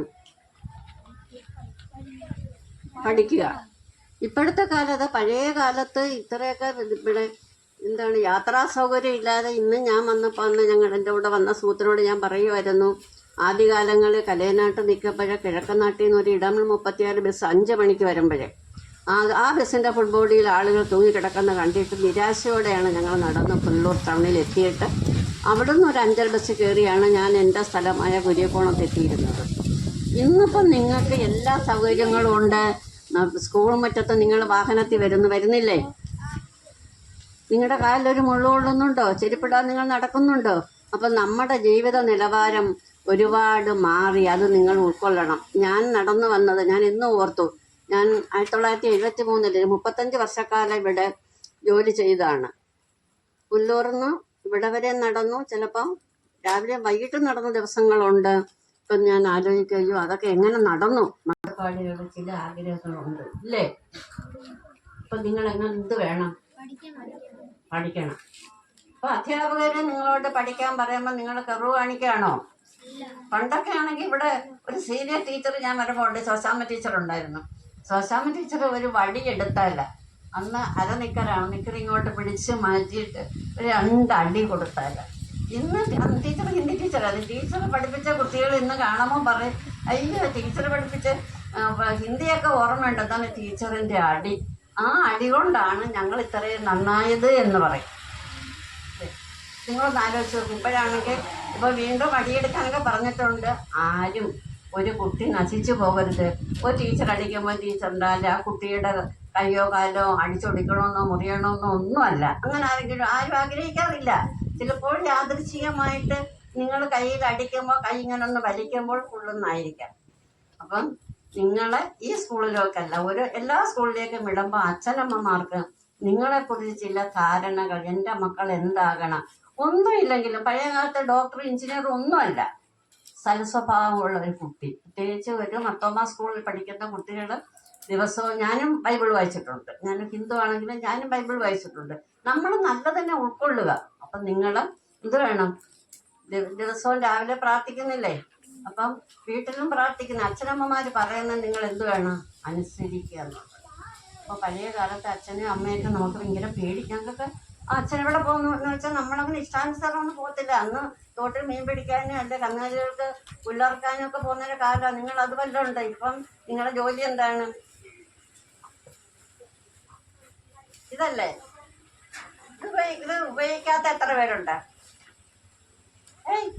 ബോയ്സ് ഹോമിലാണോ?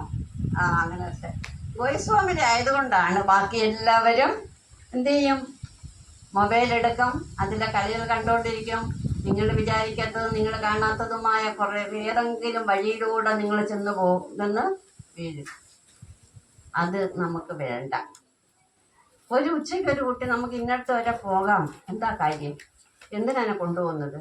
അത് ആരുമാകട്ടെ, നമ്മുടെ സ്കൂളിലെ കുട്ടിയാകട്ടെ, പുറത്ത് അയൽവീടുകളിൽ പോകുന്നവരാകട്ടെ, അവരോടൊക്കെ ആണെങ്കിലും മോളിങ്ങി വാന്ന് പറഞ്ഞൊരു മിഠായി തരാമെന്ന് പറഞ്ഞാൽ ആരും വാങ്ങിച്ച് നമ്മുടേതല്ലാതെ, നമ്മുടെ വീട്ടിലേതല്ലാതെ ഏത് ബന്ധുക്കൾ വിളിച്ചാലും എന്ത് തന്നാലും ആവശ്യമുള്ള നിങ്ങളുടെ ശരീരത്ത് തൊട്ടാലും പ്രതികരിക്കണം. മനസ്സിലായോ? കാലം മാറിക്കൊണ്ടിരിക്കുകയാണ്. മദ്യവും മയക്കുമരുന്നിൻ്റെയും നാടായി മാറിയിരിക്കുന്നു നമ്മുടെ ലോകം. അതിനെ നിങ്ങൾ തിരിച്ചറിയണം. ടീച്ചർ പറയുന്നതൊക്കെ നിങ്ങൾ മനസ്സിലാക്കുന്നുണ്ടോ? ഉണ്ട്. അപ്പം നിങ്ങളെല്ലാവരും കുറേ ചോദ്യങ്ങളൊക്കെ ആയിട്ട് ഇങ്ങനെ ഇരിക്കുകയാണ്. ടീച്ചറിൻ്റെ അടുത്ത് ചോദിക്കാൻ. ശരിക്കും ഞാൻ ഇവിടെ 2009 പെൻഷൻ ആയതിനു ശേഷമാണ് ഞാൻ ഈ എഴുത്തിലേക്ക് കിടക്കുന്നത്. അല്ലേ?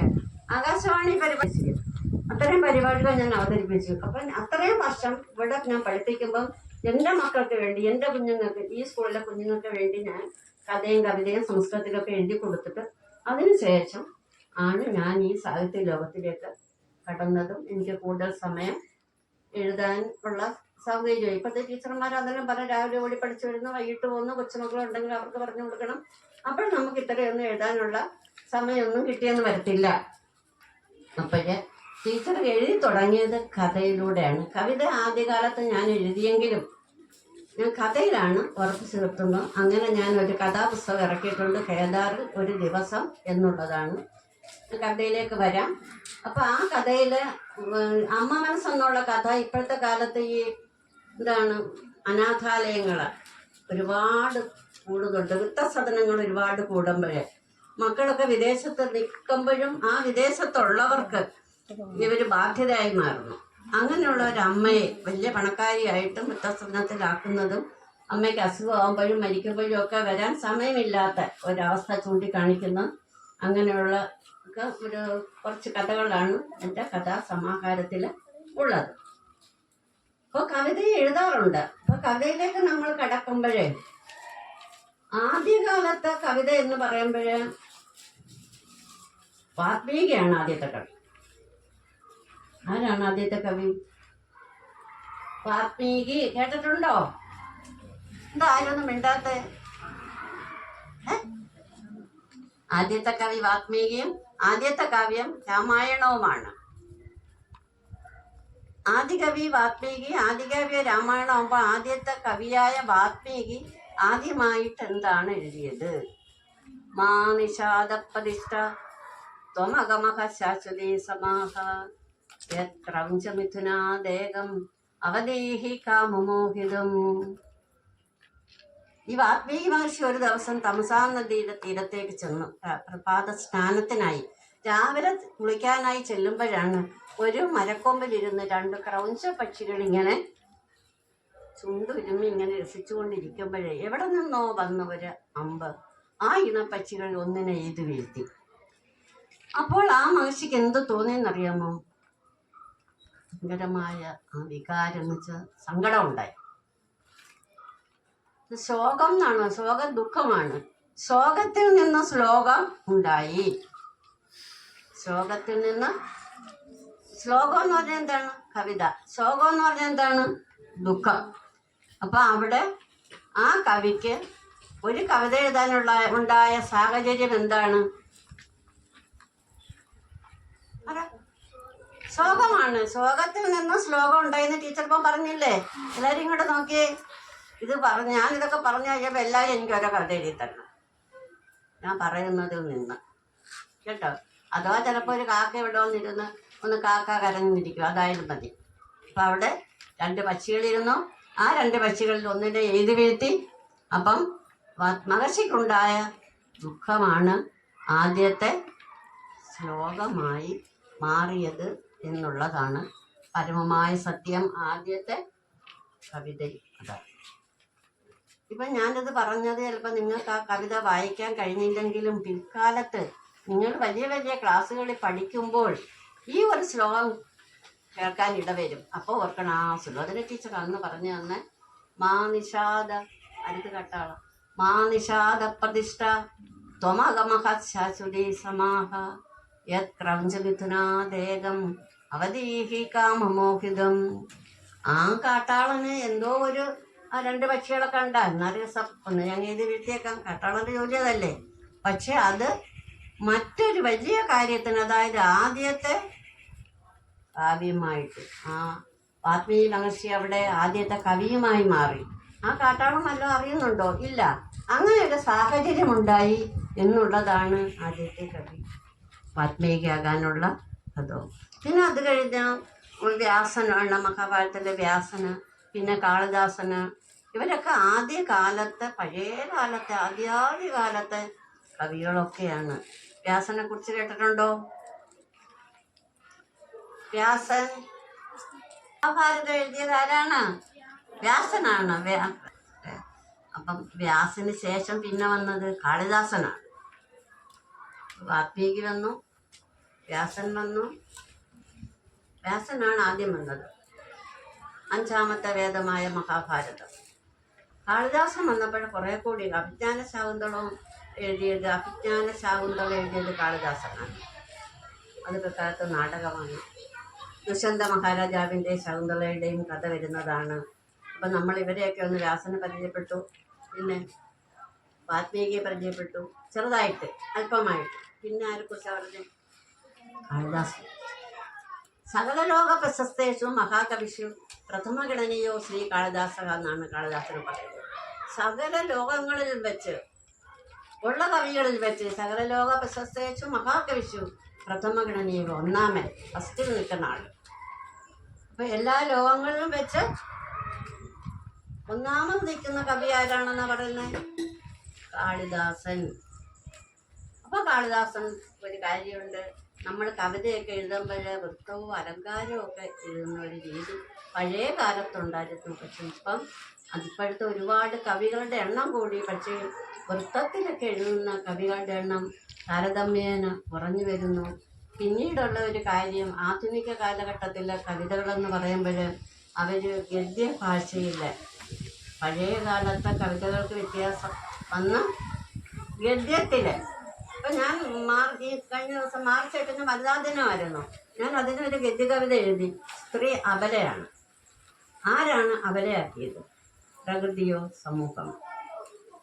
നമ്മളങ്ങനെ എന്താണ് നേരായ രീതിയിൽ വൃത്തമൊന്നും അലങ്കാരമൊന്നും ഇല്ലാതെ നേരായ രീതി, ഋജുവായ രീതിയിൽ എഴുതുമ്പോൾ എന്താകും? അത് ഗദ്യ കവിതയാകും. അത് താളവും മേളവും ഒന്നുമില്ല. നിങ്ങൾക്ക് എപ്പോഴെങ്കിലും ഒരു കവിത എഴുതാൻ തോന്നുമ്പോൾ നിങ്ങളുടെ മനസ്സിൽ 2 വരി ഇട്ടിട്ട് അപ്പം നിങ്ങൾക്കൊരു താളം തോന്നും കേട്ടോ. ഇപ്പം ടീച്ചർ എന്ന് പറഞ്ഞു കഴിഞ്ഞ് ഇന്ന് രാത്രി വീട്ടിൽ ചെന്നിട്ട് പഠിത്തമെല്ലാം കഴിഞ്ഞിട്ട് ഇനി കസേര ഇങ്ങനെ ഇരുന്ന് ഒരു 2 വരി ഒന്ന് മൂളി അല്ലെ 2 വരി എഴുതിയിട്ട് നമ്മളൊന്ന് താളം പിടിച്ച് നോക്കണം. അപ്പം ടീച്ചർ നിങ്ങളെല്ലാവരും കവിത എഴുതാനുള്ള കാരണമാകട്ടെ. താളം ഇട്ടിങ്ങനെ ഒന്ന് നോക്കണം. അങ്ങനെ ആരെങ്കിലും ചെയ്യുമോ? ഇനി എന്നെങ്കിലും ഞാൻ ഈ സ്കൂളിൽ വരുമ്പോൾ ടീച്ചറെ എൻ്റെ കവിത ഇതാണെന്ന് പറഞ്ഞ് എന്നെ ആരെങ്കിലും കൊണ്ട് കാണിക്കുമോ? ഇല്ലേ? നിങ്ങൾ ഈ ചന്തമേറിയ പൂവിലും ആ ഒരു പ്രാർത്ഥന കേട്ടിട്ടുണ്ടോ?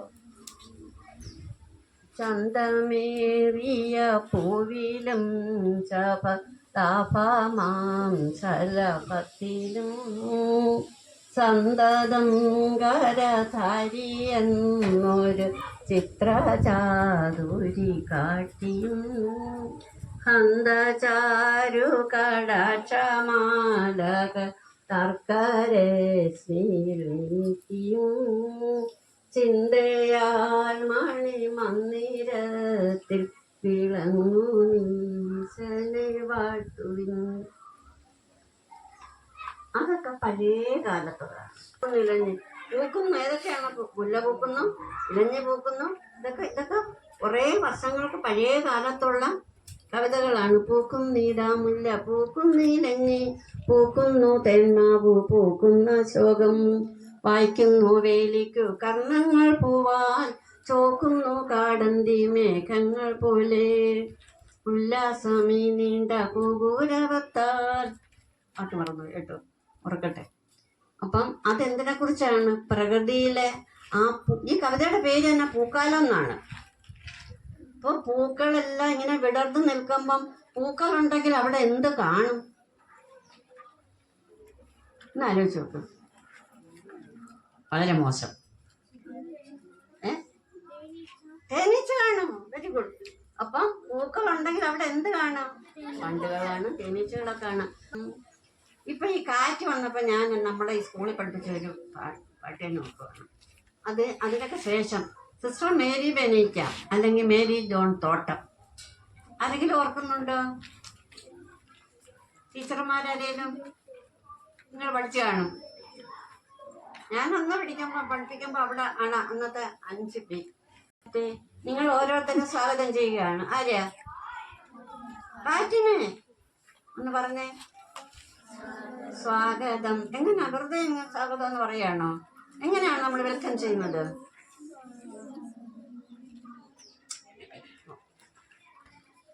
നമുക്കൊരു ആക്ഷൻ വരണം.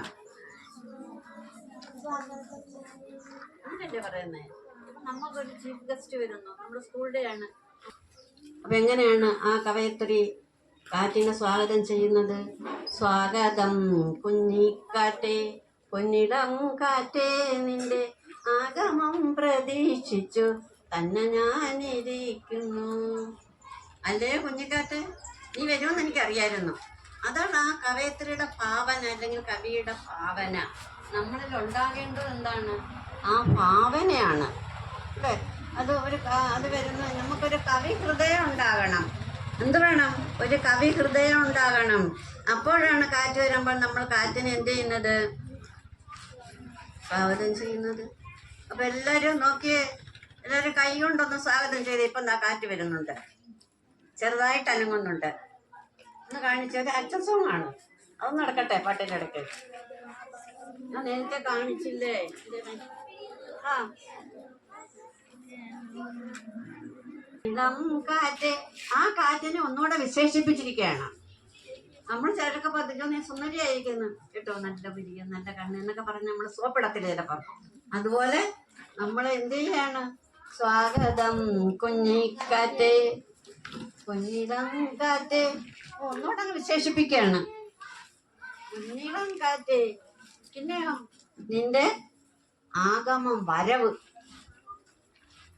സ്വാഗതം കുഞ്ഞിക്കാറ്റ്, പൊന്നിളം കാറ്റ്, നിന്റെ ആഗമം പ്രതീക്ഷിച്ചു തന്നെ ഞാനിരിക്കുന്നു. ഇപ്പം തെറ്റിപ്പോയി, നമ്മളിരിക്കുന്നു അല്ലയോ? എങ്ങനെയുള്ള കാറ്റ്? ആ കുഞ്ഞിളം കാറ്റും പിന്നെന്തൊരു കാറ്റാണ്? പൊന്നിളം കാറ്റ്. അതാ ഞാൻ പറഞ്ഞ സോപ്പിടിയിൽ ആ കവയിത്രിയും നമ്മൾ കവിത എഴുതുമ്പോഴേ ഈ ഒരു വാക്ക് ചിലപ്പം കിട്ടാതെ വരുമ്പോഴേ കൂടുതൽ അത് നമ്മൾ പര്യാപ്തങ്ങളൊക്കെ മലയാളത്തിൽ പഠിക്കും. ഒരു വാക്ക് കിട്ടിയില്ലെങ്കിൽ ചിലപ്പോൾ നമ്മൾ അനുഷ്ടുപ്പ് വൃത്തമാണെങ്കിൽ അത് ഇപ്പം നിങ്ങൾക്ക് പറയേണ്ട കാര്യമില്ല, 8 അക്ഷരമാണ്. പിന്നെ ചിലപ്പോൾ അതിനെ ഒന്ന് ഈ എന്നുള്ളതൊക്കെ അക്ഷരത്തിൽ നമ്മൾ കൂട്ടണ്ട. അങ്ങനെയൊക്കെ വരുമ്പോൾ നമ്മൾ എന്ത് ചെയ്യും? ഈ വാക്കുകളെ അതേ അർത്ഥം വരുന്ന വാക്കുകൾ കൊണ്ടൊന്ന് അതിനെ ഒന്ന് മാറ്റിയെടുക്കും. മനസ്സിലായോ? ഒന്നുകൂടെ ചൊല്ലാം. സ്വാഗതം കുഞ്ഞിക്കാറ്റേ, പഠിക്കേ കുഞ്ഞിക്കാറ്റേ, പൊന്നിടം കാറ്റേ, നിന്റെ കാറ്റേ, നിന്റെ ആഗമം പ്രതീക്ഷിച്ചു. ആ ആരിയ്ക്കുന്നു? നമ്മളിരിക്കുന്ന പോട്ടെ, തന്നെ ഞാനിരിക്കുന്നു. പിന്നെന്താ പറയുന്നു? വന്നിടാമകത്തേക്ക് നല്ല സന്ദേശം എന്തൊക്കെയോ കൊണ്ടുവന്നിട്ടുണ്ടാവാം. നീ ഒരുപാട് ദൂരെ നല്ലേ വരുന്നത്? തൊട്ട് താഴത്തെ വീട്ടിൽ നിന്ന്, താഴത്തെ വഴിയിൽ നിന്നാണോ? അല്ല, കാറ്റ് വളരെ ദൂരെ ഇങ്ങനെ അടിച്ചടിച്ച് ഇങ്ങനെ കൊണ്ടുവരികയാണ് നമ്മുടെ അടുത്തേക്ക്. ഇവിടെ നിൽക്കുകയാണോ ഈ കാറ്റ്? പിന്നെന്ത് ചെയ്യും? ഇങ്ങനെ പൊയ്ക്കൊണ്ടിരിക്കും അല്ലേ? വായി ചലിച്ചുകൊണ്ടിങ്ങനെ ഇരിക്കുകയാണ്. അപ്പം വന്നിടാമകത്തേക്ക് പറഞ്ഞു. കാറ്റിന് ഭയങ്കര സന്തോഷമായി. എന്താണ്? എന്നെ ക്ഷണിച്ചല്ലോ. ഇപ്പൊ ഇവിടെ നമ്മുടെ സ്കൂളും പരിസരവും കാറ്റിനെ സ്വാഗതം ചെയ്തു. കാറ്റിന് ഭയങ്കര സന്തോഷമായി. ആ പിന്നെ വന്നിടാമകത്തേക്ക് പിന്നെ ചോദിക്കും, നല്ല സന്ദേശം എന്തൊക്കെയോ കൊണ്ടുവന്നിട്ടുണ്ടാവാം. കണ്ടില്ലേ മധ്യേ മാർഗം, നല്ല പത്മാകരങ്ങൾ വേണ്ടുമ്പോൾ വികസിച്ചു നിൽക്കുന്നോ പൂക്കളെല്ലാം. കാറ്റ്, നീ വന്ന വഴി താമരപ്പൊയ്കെ കൂടെ വന്നപ്പോഴേ പൂക്കളൊക്കെ വികസിച്ച് നിൽക്കുന്നോ? കണ്ടില്ലേ മധ്യേ മാർഗം, നീ വരുന്ന വഴി കണ്ടില്ലേ? മധ്യേ മാർഗം എന്ന് വെച്ചാല് വരുന്ന വഴി, മധ്യേ മാർഗം വരുന്ന വഴി. കണ്ടില്ലേ? അതിങ്ങനെ നമ്മൾ ചോദ്യം ചോദിക്കുന്നേ, ഒരു ഭാവത്തിനൊരു വ്യത്യാസം വരത്തില്ലേ? എന്ന് ചോദിച്ചേ, കണ്ടില്ലേ മധ്യേ മാർഗം?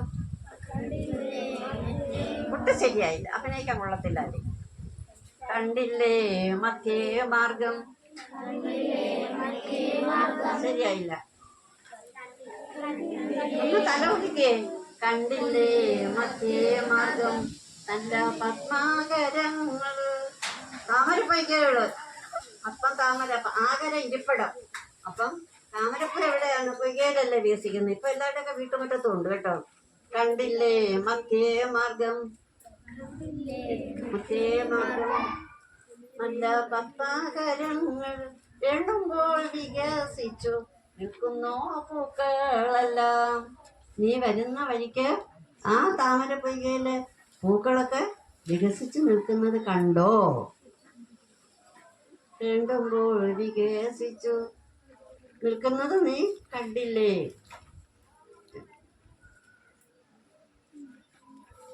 അപ്പം അത്രയും മതി. കാരണം ടീച്ചർ ഒരുപാട് നാളെ ഇതൊക്കെ പഠിപ്പിച്ചിട്ട് തരാം. കാരണം ആദ്യകാലത്തെ കവയത്രികൾ ആദ്യം കവിത എഴുതി തുടങ്ങി ആദ്യമായി കവിത എഴുതാനുണ്ടായ സാഹചര്യങ്ങളാണ് ടീച്ചർ വാത്മീകയുടെ പറഞ്ഞത്. ഇങ്ങനെ കുറച്ചുകൂടെ സുഗതകുമാരി ടീച്ചറൊക്കെ പിന്നീട് വന്നതാണ്. സുഗതകുമാരി ടീച്ചറിൻ്റെ ഇളം ചുണ്ടുകൾ എന്ന കവിതാ സമാഹാരത്തിലെ ഒരു കവിതയുണ്ട്. കാരണം മരങ്ങൾ വെട്ടിമുറിക്കുന്നതിന് നമ്മുടെ പ്രകൃതിയിലെ പച്ചിപ്പ് കൂടുതലായിട്ട് വേണമെന്ന് ആഗ്രഹിച്ചിരുന്ന കവയത്രിയാണ് ആര്? സുഗതകുമാരി ടീച്ചർ അല്ലേ? പിന്നെ നമ്മൾ ചങ്ങമ്പുഴ കൃഷ്ണപിള്ള, ചങ്ങമ്പുഴയുടെ രമണൻ എന്ന അപ്പൊ പഴയ കാലത്തെ കൃതികൾ നമ്മൾ പഴയ സിനിമാ ഗാനങ്ങൾ പോലെ തന്നെ എല്ലാവരും ഇന്നും ഇഷ്ടപ്പെടുന്ന ഏതാണ്? പഴയകാല സിനിമാ ഗാനങ്ങളാണ്. നല്ല ഓർമ്മയുണ്ടോ? ഇപ്പൊ പെരിയാറേ പെരിയാറേ എന്നൊക്കെയുള്ള പാട്ടില്ലേ, പിന്നെ കാണാനില്ല കിനാവുകൾ കൊണ്ട്, അങ്ങനെയൊക്കെ പഴയ കാലത്തെ ഒരുപാട് നല്ല പാട്ടുകൾ ഇന്നും ആൾക്കാർ ഇഷ്ടപ്പെടുന്നത്.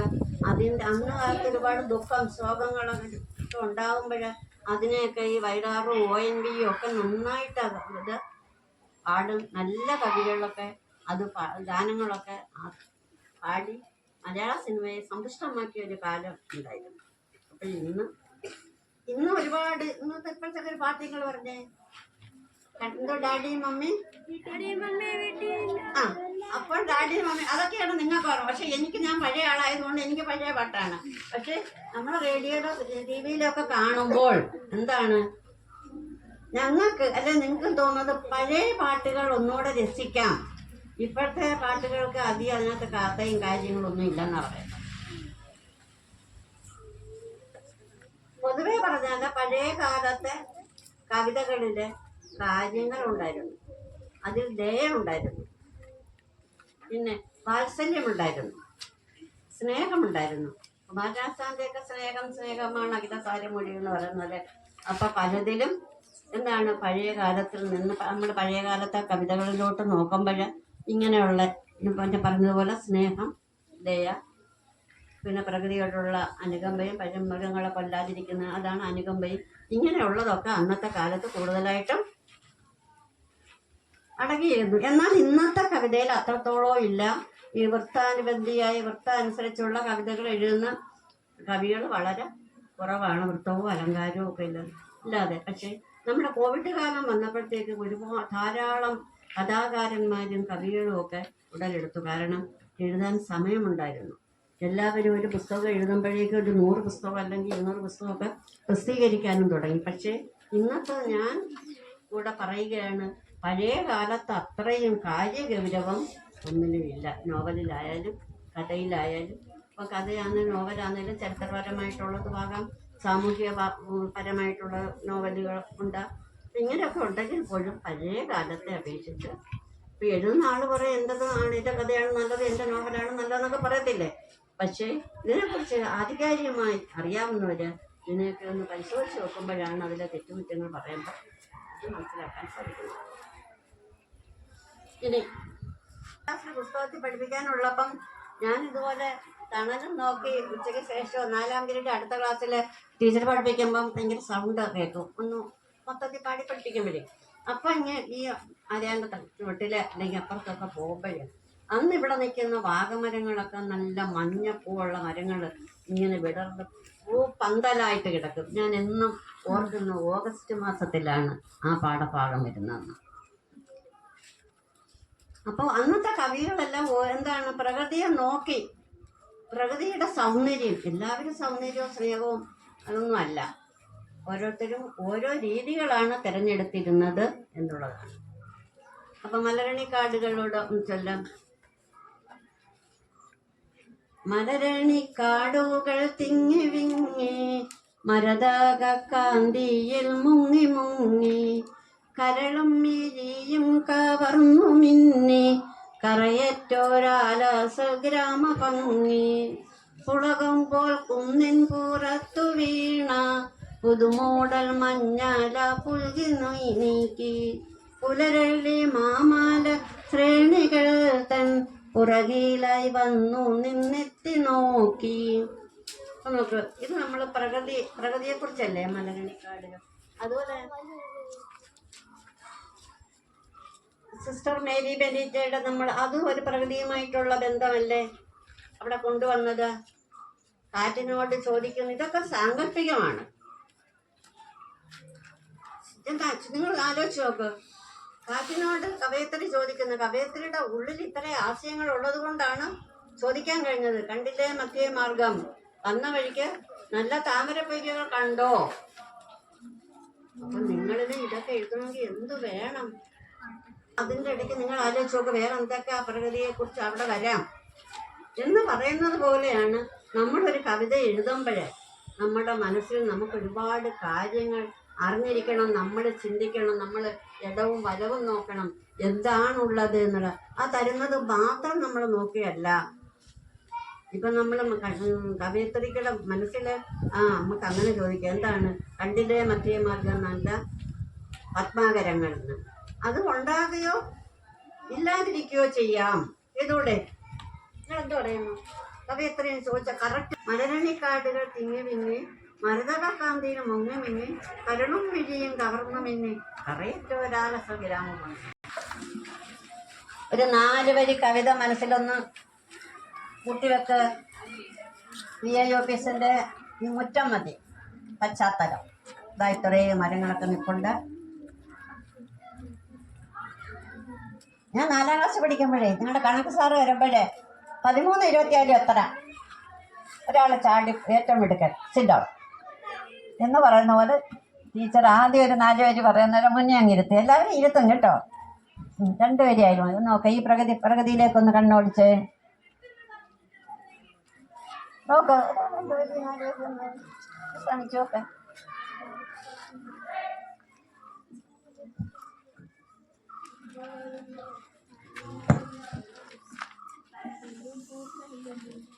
അതെ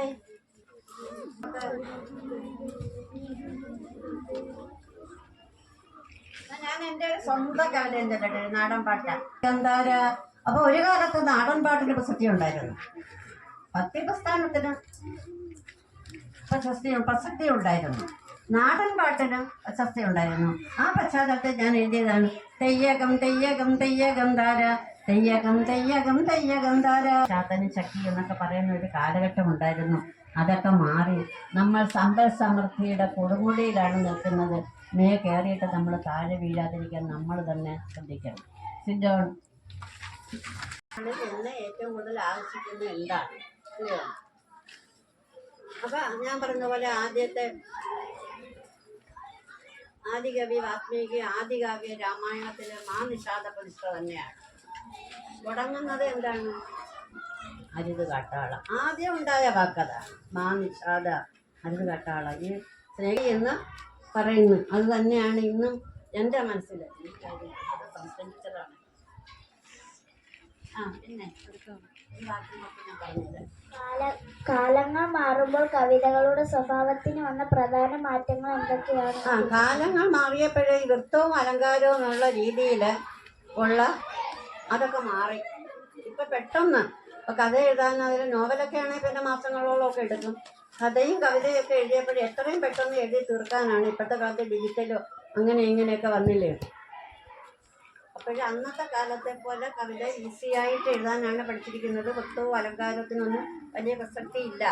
അവരാരും എഴുതിയതിൽ അല്ല ഇപ്പോഴത്തെ അതിൽ നിന്ന് വളരെ വ്യത്യസ്തമായിട്ടാണ്. അന്നത്തെ ഞാൻ നേരത്തെ പറഞ്ഞ പോലെ ശോകം കൊണ്ടോ അല്ല സന്തോഷം വരുമ്പോഴോ പ്രകൃതി കൊണ്ടിയോ ഏതിനെയൊക്കെ കുറിച്ചൊക്കെ വന്നിരുന്നു. ഇപ്പം അങ്ങനെയൊന്നുമില്ല. ഇപ്പം തന്നെ ഞാനൊന്ന് വിടവാങ്ങൽ എഴുതി. അരിക്കൊമ്പന് യാത്രയാക്കിയില്ല എല്ലാവരും ചേർന്നു. വേഗം അങ്ങോട്ടും പുറകോട്ടും നോക്കിയിരിക്കണ്ട. ഇപ്പൊ മനസ്സിലായോ? അരിക്കൊമ്പനെ എഴുതുമ്പം 2 രീതി അരിക്കൊമ്പനെ കാണാം. നാശകാരിയാണല്ലേ. അരി കട്ട തിന്നുന്ന മാത്രമല്ല അണ്ണി കണ്ടുന്നതെല്ലാം നശിപ്പിക്കാൻ മനുഷ്യനെ കൊല്ലുന്നതാണ്. പക്ഷെ ആ ഭാഗമല്ല ഞാൻ എടുത്തത്. വിട വാങ്ങുമ്പോൾ കഴുത്തിൽ എന്താണ് ഒരു റേഡിയോ കോളർ ഇട്ട് പോയപ്പോൾ ഞാനത് ഞങ്ങൾ കൂട്ടാലിയായിട്ട് വെച്ച് കാരി കിടന്നു. അപ്പം നമുക്ക് ഇപ്പോഴേ ഏത് കിട്ടിയാലും നമുക്ക് അതിനെ അങ്ങ് കവിതയാക്കാം. പക്ഷേ പഴയ കാലത്തെ പോലെ വൃത്തമൊന്നും ഇല്ലാതെ എഴുതാം എന്നുള്ളതാണ്. ടീച്ചർ, ഞങ്ങൾ ചെറുശ്ശേരിയുടെയും കുഞ്ചൻ നമ്പ്യാരുടെയൊക്കെ കവിത പഠിക്കുകയും കേൾക്കുകയും ചെയ്യുന്നുണ്ട്. പ്രാചീന കാലമുണ്ടോ? ഉണ്ട്. ഏതുണ്ട്? മക്കളെ ഇപ്പോഴുള്ള കവിതകള് ആരെങ്കിലും ഒന്ന് ഓർത്ത് പറ. കൃഷ്ണഗാഥ ആരുടേതാണ്? ചെറുശ്ശേരിയുടെ. പറ, 4 വരി പറ. വലുതായിട്ട് എനിക്ക് മറ്റൊന്നും ഇല്ലെന്നാണ് പറഞ്ഞത്. അവിടെ എന്തുണ്ട്? സ്നേഹമുണ്ട്. പിന്നെ അതിനകത്ത് വേറൊന്നുമില്ല. എന്നാലോചിച്ചോക്കെ, ത്യാഗമുണ്ട്. സ്വന്തം കണ്ണ് ചൂടെടുത്ത് കൊടുക്കുമ്പോൾ അമ്മയുടെ മനസ്സ് ത്യാഗം. എന്നിട്ട് അമ്മ എന്താണ് പറയുന്നത്? എൻ്റെ കുഞ്ഞിനേക്കാൾ വലുതല്ല എനിക്കൊന്നും. ഇത്രയും സുന്ദരനായ ഒരു കുട്ടി ഒരു ഉണ്ണിയെ കണ്ടിട്ടില്ല. അങ്ങനെയാണ് ഭൂതം തട്ടിക്കൊണ്ടുപോയിട്ട് ആ ഗുഹയിൽ ഒളിച്ചിരിക്കുമ്പോൾ ചെല്ലുമ്പോഴാണ് ഭൂതം എന്താണ് അമ്മ നങ്ങേലി ഞെട്ടിപ്പോയി. അമ്മയുടെ പേരാണ് നങ്ങേലി. അവിടെ എന്താണ്? സ്നേഹം അല്ലേ? സ്നേഹം ഹൃദയത്തിൽ കൊള്ളുന്നതാണ്. സ്നേഹം ഹൃദയാവർജകമാണ് എന്ന്. ആധുനികകാല മലയാള കവിതകളുടെ പ്രധാന സവിശേഷത എന്നാണ് ടീച്ചറിന് പറയാൻ കഴിയുമോ? ആധുനിക കാല മലയാള കവിതകളുടെ പ്രത്യേക സവിശേഷതകൾ എന്നാണ് ടീച്ചർ? നമ്മൾ സുഗതകുമാരി ടീച്ചറെയൊക്കെ പറയാം. സുഗതകുമാരി ടീച്ചർ, ONV കുറുപ്പ്, അവരൊക്കെ ആധുനിക മലയാള സാഹിത്യത്തിലെ കവികളും കവയത്രികളും ഒക്കെയാണ്. അപ്പോൾ പഴയ കാലത്ത് അത്രയും ഇല്ലെങ്കിലും അവരും പഴയ കവികളെ പോലെ തന്നെ അന്നത്തെ കാര്യങ്ങൾ വെച്ച് പുലർത്താൻ ശ്രമിക്കുന്നവരാണ്. അതിന് തുല്യമായി ഒട്ടും മോശമാകാത്ത രീതിയിൽ പഴയകാല കവിതകൾ അവരുടെയൊക്കെ ചുവട്ടിലാണ്ടുവിടായിരുന്നു. എന്നുവെച്ചാൽ അതിനെ പിന്തുടർന്ന് വരുന്നു. പണ്ടത്തെ ഓരോ മഹാരാജാക്കന്മാർ, ഇപ്പോൾ ശ്രീമൂലം തിരുനാൾ അല്ലെ സ്വാതി തിരുനാൾ, ഒരു രാജാവ് കുറേ കാര്യങ്ങൾ ചെയ്തു കഴിയുമ്പോൾ അടുത്ത് കയറുന്ന ആളിനും അതിനേക്കാൾ ഒന്നുകൂടെ ഭംഗിയാക്കണമെന്ന് വിചാരിക്കുന്ന പോലെ നമ്മുടെ പിന്നീട് വന്ന കവയത്രികൾ ഇപ്പം ഉള്ള കാര്യം ഞാൻ പറഞ്ഞു. എന്താണ്? വസ്തു അലങ്കാരം ഒന്നും ഇല്ലാതെയാണ് എഴുതുന്നത്. പഴയ കാലത്തെയും പുതിയ കാലത്തെയും കവിതകളിലെ ഭാഷയിലും ശൈലിയിലും വ്യത്യാസമുണ്ട്. തീർച്ചയായിട്ടും ഉണ്ട്. ഇതിൽ ടീച്ചർ യോജിക്കുന്നുണ്ട്? അല്ലെ, പുതിയ കാലത്തേക്കാൾ പഴയ കാലം നമുക്ക് നഷ്ടപ്പെട്ടുകൊണ്ടിരിക്കുന്നു നമ്മൾ വായിക്കുന്നില്ലെങ്കിൽ. എന്നാൽ ഇന്നത്തേക്കാൾ മെച്ചമായിട്ടുള്ളത് പഴയ കാലത്ത് തന്നെയാണ്. പഴയകാല സിനിമാ പാട്ടുകൾ തന്നെയാണ് ഇന്നും എന്താണ് എല്ലാവരെയും പഴയകാല കാര്യങ്ങളൊക്കെ മനസ്സിൽ തങ്ങി നിർത്തക്ക രീതിയിൽ ഓർമ്മിപ്പിക്കുന്നത് എന്ന് പറയുന്നത് പോലെ പഴയ കാലത്തിലെ കവിതകളാണ്. പക്ഷേ നമ്മുടെ സമൂഹം, നമ്മുടെ കാലം പുരോഗമിച്ചപ്പോഴേ അന്നത്തെ ഞാൻ പറഞ്ഞ പോലെ മലരണിക്കാടുകൾ എഴുതിയത് കുട്ടി എഴുതുമ്പോഴും വായിക്കുമ്പോഴും കുട്ടികൾക്ക് എന്ത് പ്രയോജനമാണ് നൽകുന്നത്? കവിതകളും നിങ്ങളുടെ സാധാരണ ജീവിതത്തിൽ നിന്ന് ഒരു കഥാകാരിയോ അല്ലെങ്കിൽ കഥാകൃത്തോ കവിയോ കവയത്രിയോ ഒക്കെ ആകുമ്പോൾ മറ്റുള്ളവരിൽ നിന്ന് നിങ്ങൾക്കൊരു സ്ഥാനം കൂടെ കിട്ടണം. പിന്നെ നിങ്ങൾ മലയാള ഭാഷയെ കൈകാര്യം ചെയ്യുമ്പോഴെന്ത് വേണം? അക്ഷര സ്ഫുടത വേണം. പിന്നെ ഒരുപാട് നിങ്ങൾ വായിക്കണം. മനസ്സിലായോ? നമ്മുടെ സ്കൂൾ ലൈബ്രറി ഉണ്ടല്ലോ, എൻ്റെ ഒരു കഥാപുസ്തകം ഇവിടുത്തെ ലൈബ്രറി കാണണം. അപ്പോൾ നമ്മൾ ധാരാളം വായിക്കാൻ നിങ്ങളെ പ്രാപ്തരാകണം. നിങ്ങളോട് ടീച്ചേഴ്സ് ആണെങ്കിലും പറയണം.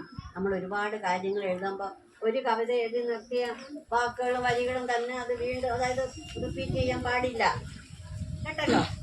അപ്പം നമ്മൾ മലയാള ഭാഷ കൂടുതലായി പഠിക്കുമ്പോൾ പല വാക്കുകളും ടീച്ചർ നേരത്തെ പറഞ്ഞതുപോലെ ഇപ്പം കാടെന്ന് പറയുമ്പോൾ അരണ്യം വരും, വനം വരും, അങ്ങനെ ഒരുപാട് വാക്കുകൾ നമ്മുടെ മനസ്സിലുണ്ടെങ്കിൽ നമ്മളൊരു കവിത എഴുതി ചൊല്ലി വരുമ്പോൾ ആ പ്രാസം ഒത്തില്ലെങ്കിൽ നമുക്ക് ആ പുതിയ പുതിയ വാക്കുകൾ അവിടെ ചേർക്കാം. നമ്മൾ ചൊല്ലുമ്പോൾ അതിൻ്റെ പ്രാസം വരികയും വേണം. അപ്പം നിങ്ങൾക്ക് മലയാള ഭാഷയിൽ കൂടുതൽ അറിവ് നേടാനും ഇങ്ങനെ ആസ്വാദനക്ഷമത ഉണ്ടാകും അല്ലേ ടീച്ചറെ? കവിത എഴുതാൻ കുട്ടികൾക്ക് ആസ്വാദനക്ഷമത ഉണ്ടാകുന്നു അല്ലേ? ആസ്വദിക്കാനുള്ള കഴിവുണ്ടാകും. ഇനി മലയാള കവിതയുമായി മലയാള കവിതയുമായി ബന്ധപ്പെട്ട് ടീച്ചറിനെ ഏറ്റവും കൂടുതൽ സ്വാധീനിച്ച ഒരു അനുഭവം പങ്കുവെക്കാമോ? ആ അനുഭവം ടീച്ചറിൻ്റെ വായനയോ ചിന്തകളെയോ എങ്ങനെ മാറ്റി? സമൂഹ മാധ്യമങ്ങൾ കണ്ട ഒരു കാര്യം, നമ്മുടെ ഇപ്പോഴത്തെ മരിച്ചൊരു കുട്ടിയുണ്ടല്ലോ, എന്തുള്ള പേരുണ്ടാണോ, ശരീര അവയവങ്ങൾ മസ്തിഷ്ക മരണം സംഭവിച്ച് ഇപ്പം നമ്മൾ പത്രത്തിലൊക്കെ വായിച്ചത് മനുഷ്യ മനസാക്ഷിയെ ഞെട്ടിച്ചതും നമ്മൾ എന്ന് ഓർത്തിരിക്കുന്ന ആനി. എത്ര വയസ്സുണ്ടോ? എത്ര മാസം പ്രായമുണ്ട്? 10 മാസവും 30 മാസവും ചില ദിവസവും എന്നാണ് പറയുന്നത്. അപ്പൊ എനിക്ക് തോന്നിയ ആദിനെ കുറിച്ചൊരു കവിത എഴുതണം. അപ്പൊ ഞാൻ അതിനെക്കുറിച്ച് അതെനിക്ക് മനസ്സിൽ തട്ടിയതാണ്, ആ വിഷയം അതാണെങ്കിൽ.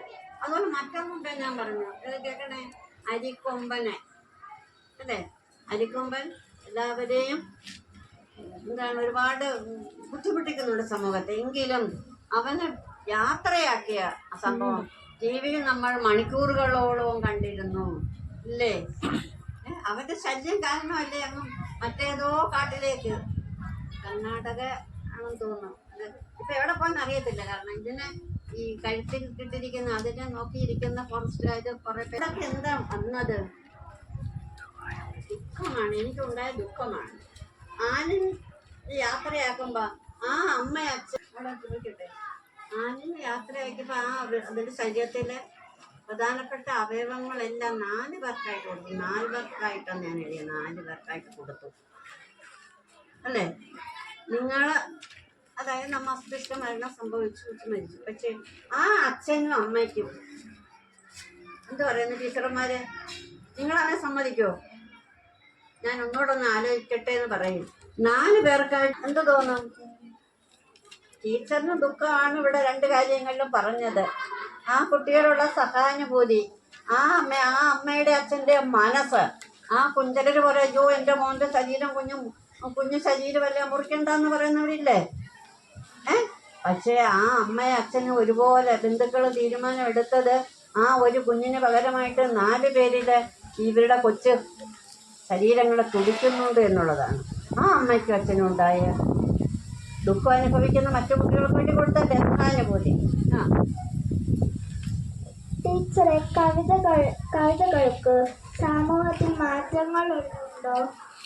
ഇതിനെപ്പറ്റി ടീച്ചറിന്റെ അഭിപ്രായം എന്തുവാ? കവിതകൾക്ക് സമൂഹത്തിൽ മാറ്റങ്ങൾ വല്ലതുമുണ്ടോ? ഉണ്ട്. ടീച്ചർ ആദ്യമേ പറഞ്ഞ എന്താണ്, വാർത്തയിൽ തുടങ്ങി നിന്നത് ഇപ്പൊ ഞാൻ ഇവിടെ പറഞ്ഞ അരിക്കൊമ്പനും ആലിനും വരെ നമ്മൾ നോക്കുമ്പോൾ എന്തെല്ലാം വ്യത്യാസങ്ങളിലൂടെയാണ് ഇവിടെ വരെ നമ്മൾ എത്തി നിൽക്കുന്നത് ഇല്ലേ. ചന്തമേറിയ പൂവിലും പറഞ്ഞു, പൂക്കുന്നിരാമന്റെ പൂക്കുന്നിലഞ്ഞ് പറഞ്ഞു. പിന്നെന്താണ്, സ്വാഗതം കുഞ്ഞിക്കാറ്റെ പറഞ്ഞു. പിന്നെ രാമായണത്തിലാണെങ്കിൽ താതാത്മ്യമായിട്ടു ജീവനെ തന്നെയും അങ്ങനെയുള്ളതുണ്ട്. അപ്പം ഭക്തിയിലൂടെയും കടന്നു പോയിട്ടുണ്ട്. ഞാനപ്പാന് കണ്ടങ്ങിയിരിക്കും ജനങ്ങളെ കണ്ടില്ലെന്ന് വരുത്തുന്നത് പവൻ. അപ്പോൾ ഭക്തിപ്രസ്ഥാനം വരുമ്പോൾ അങ്ങനെയും. അപ്പോൾ പല കാലങ്ങളിലൂടെ ഓരോ മാറിയാണ് നമ്മൾ ഇന്നത്തെ ഈ സമൂഹം അല്ലെ ഈ സമയത്ത് നമ്മൾ ഈ VOUPസിൻ്റെ ഈ കാറ്റുള്ള ഈ ഗ്രൗണ്ടിൽ നമ്മൾ ഇരുന്നപ്പോൾ എന്തെല്ലാം മാറ്റങ്ങളിലൂടെയാണ് നിങ്ങൾ ഇന്നത്തെ ദിവസം കഴിച്ചു കൂട്ടിയത്. അത് തന്നെ മാറ്റമല്ലേ, എന്തെല്ലാം നിങ്ങൾ കേട്ടു ഇതൊക്കെ. ഇനി എന്താണ് ഉണ്ടോ? ഇന്നത്തെ ഡിജിറ്റൽ കാലഘട്ടത്തിൽ കുട്ടികളുടെ വായനാശീലങ്ങളിൽ മാറ്റങ്ങൾ വന്നിട്ടുണ്ട്. ഈ സാഹചര്യത്തിൽ മലയാള കവിതയെ കുട്ടികളിലേക്ക് കൂടുതൽ എത്തിക്കാൻ എന്തൊക്കെ ചെയ്യാം? ഡിജിറ്റൽ വന്നപ്പോൾ ഇപ്പൊ ലൈബ്രറിയിലൊക്കെ പോയി പുസ്തകങ്ങൾ വായിക്കാൻ എന്താണ് ആളുടെ സമയമില്ല. ഡിജിറ്റൽ രൂപത്തിലാകുമ്പോൾ ഒറ്റയടിക്ക് എല്ലാം വായിക്കാം. പക്ഷേ ഞാൻ ഇന്നും നല്ലൊരു വായനക്കാരിയാണ്. 2012 മുതൽ പുനലൂർ താലൂക്ക് ലൈബ്രറി കൗൺസിൽ നടത്തുന്ന വായനാ മത്സരത്തിൽ ഞാൻ ഇന്നും ഈ വർഷവും കൊടുക്കാൻ പുസ്തകം എഴുതി വെച്ചിട്ടുണ്ട്. അപ്പോൾ ഡിജിറ്റലോട്ട് വരുമ്പോൾ എല്ലാവരും പറയുന്നത് വായിക്കുന്നുണ്ട് എന്നാണ് പറയുന്നത്. പക്ഷേ നമ്മൾ വായനശാലയിൽ ചെന്ന് എല്ലാ പുസ്തകങ്ങളും ഒന്ന് മറിച്ച് നോക്കി അവിടെ ചെല്ലുമ്പോൾ കാണും യാത്രാവിവരണമുണ്ട്, കവിതകളുണ്ട്, കഥകളുണ്ട്, നോവലുണ്ട്, പിന്നെ ചരിത്രം ഉണ്ട്. അപ്പോൾ നമ്മൾ അത്രയും കാര്യങ്ങൾ അവിടെ ചെല്ലുമ്പോൾ നമ്മൾ കാണുന്നില്ലേ. അപ്പോൾ വായന മരിക്കണ്ട, സ്കൂൾ ലൈബ്രറി, ഇവിടെ ലൈബ്രറി ഉണ്ട് ടീച്ചറുടെ ഇങ്ങോട്ടെ, ഇവിടെ ലൈബ്രറി ഉണ്ട്. ഓപ്പൺ ലൈബ്രറി നിങ്ങൾ എന്നു വായിക്കണം. പീരീഡ് ഇല്ല. അപ്പം ഞാൻ പറഞ്ഞത് അന്ന് നമ്മൾ ഒരു ബുക്കുണ്ട് നമുക്ക് ലൈബ്രറിക്ക്. ഒരുപാട് മാറ്റം വന്നു, പീരീഡ് കുറവായി. അപ്പം ഓരോരുത്തരുടെയും പേരെഴുതും, അവർ കൊടുത്ത പുസ്തകത്തിൻ്റെ പേരെഴുതും, പുസ്തകം കൊടുക്കുന്ന രീതി അടുത്ത ആഴ്ച അവർ വായിച്ചിട്ട് കൊണ്ടുവരും. അപ്പോഴൊരു കാര്യം കൂടെ ചെയ്യുമായിരുന്നു, നിങ്ങൾ എന്താണ് വായിച്ചത്, നിങ്ങൾക്ക് എന്ത് മനസ്സിലായി, നിങ്ങൾക്ക് എന്ത് ആസ്വാദനം, നിങ്ങൾക്കത് ഇഷ്ടപ്പെട്ടോ ഇല്ലയോ, ഇത്രയും കാര്യങ്ങൾ എഴുതണം. അപ്പോൾ വായന എന്താണ്, വായന മരിക്കണ്ട, നിങ്ങളെപ്പോലുള്ളവർ തന്നെ വായിക്കണം. കൊച്ചു കൊച്ചു പുസ്തകങ്ങളായാലും മതി. പിന്നെ ഒരു കവിത ഒരു മനുഷ്യന്റെ ചിന്തകളെ മാറ്റാൻ കഴിയുമെന്ന് ടീച്ചർ വിശ്വസിക്കുന്നുണ്ടോ? ഉണ്ട്. ഞാൻ എഴുതിയ കവിത മനുഷ്യന്റെ തെയ്യകം തെയ്യകം തെയ്യകം താര എന്നൊക്കെ പാടിയില്ലേ. അപ്പം നമുക്ക് എന്താണ്, എനിക്ക് മാനസികമായ ഒരു ഉല്ലാസം അവിടെ കിട്ടിയില്ലേ. ഞാൻ എങ്ങോട്ട് പോയി, ഞാൻ പഴയ കാലത്തിലേക്ക് പോയി. പഴയ കാലത്തെ കൃഷി സമ്പ്രദായം എൻ്റെ മനസ്സിലൂടെ പോയി. അതെനിക്കുണ്ടായൊരു മാറ്റമാണ്. പിന്നെ ഇന്നത്തെ തലമുറ മലയാള കവിതയെ കൂടുതൽ അടുത്തറിയുവാൻ എന്താണ് ചെയ്യേണ്ടത് എന്ന് ടീച്ചർ ഒന്ന് പറയാമോ? ഇന്നത്തെ തലമുറ മലയാള കവിതയെ കൂടുതൽ അടുത്തറിയുവാൻ എന്താണ് ചെയ്യേണ്ടത്? അപ്പൊ നിങ്ങൾ മലയാള കവിതയെ അടുത്തറിയാൻ ധാരാളം കവിതാ പുസ്തകങ്ങൾ വായിക്കണം. മനസ്സിലായോ? ഇപ്പൊ നിങ്ങളുടെ കൂടെ ഉള്ള ഒരു കുട്ടി എന്നോട് ചോദ്യം ചോദിച്ചാൽ കേട്ട ടീച്ചറുണ്ടല്ലേ, ക്ലാസ്സിലെ കുരുത്തക്കേട് കാണിക്കുന്നവരായിരിക്കും നമ്മൾ മുന്നേ വിളിച്ച് എഴുതിപ്പിക്കുന്നത്. അതുപോലെ ഞാനൊന്ന് എഴുതിപ്പിച്ചിട്ടേ വിടൂ. എന്താ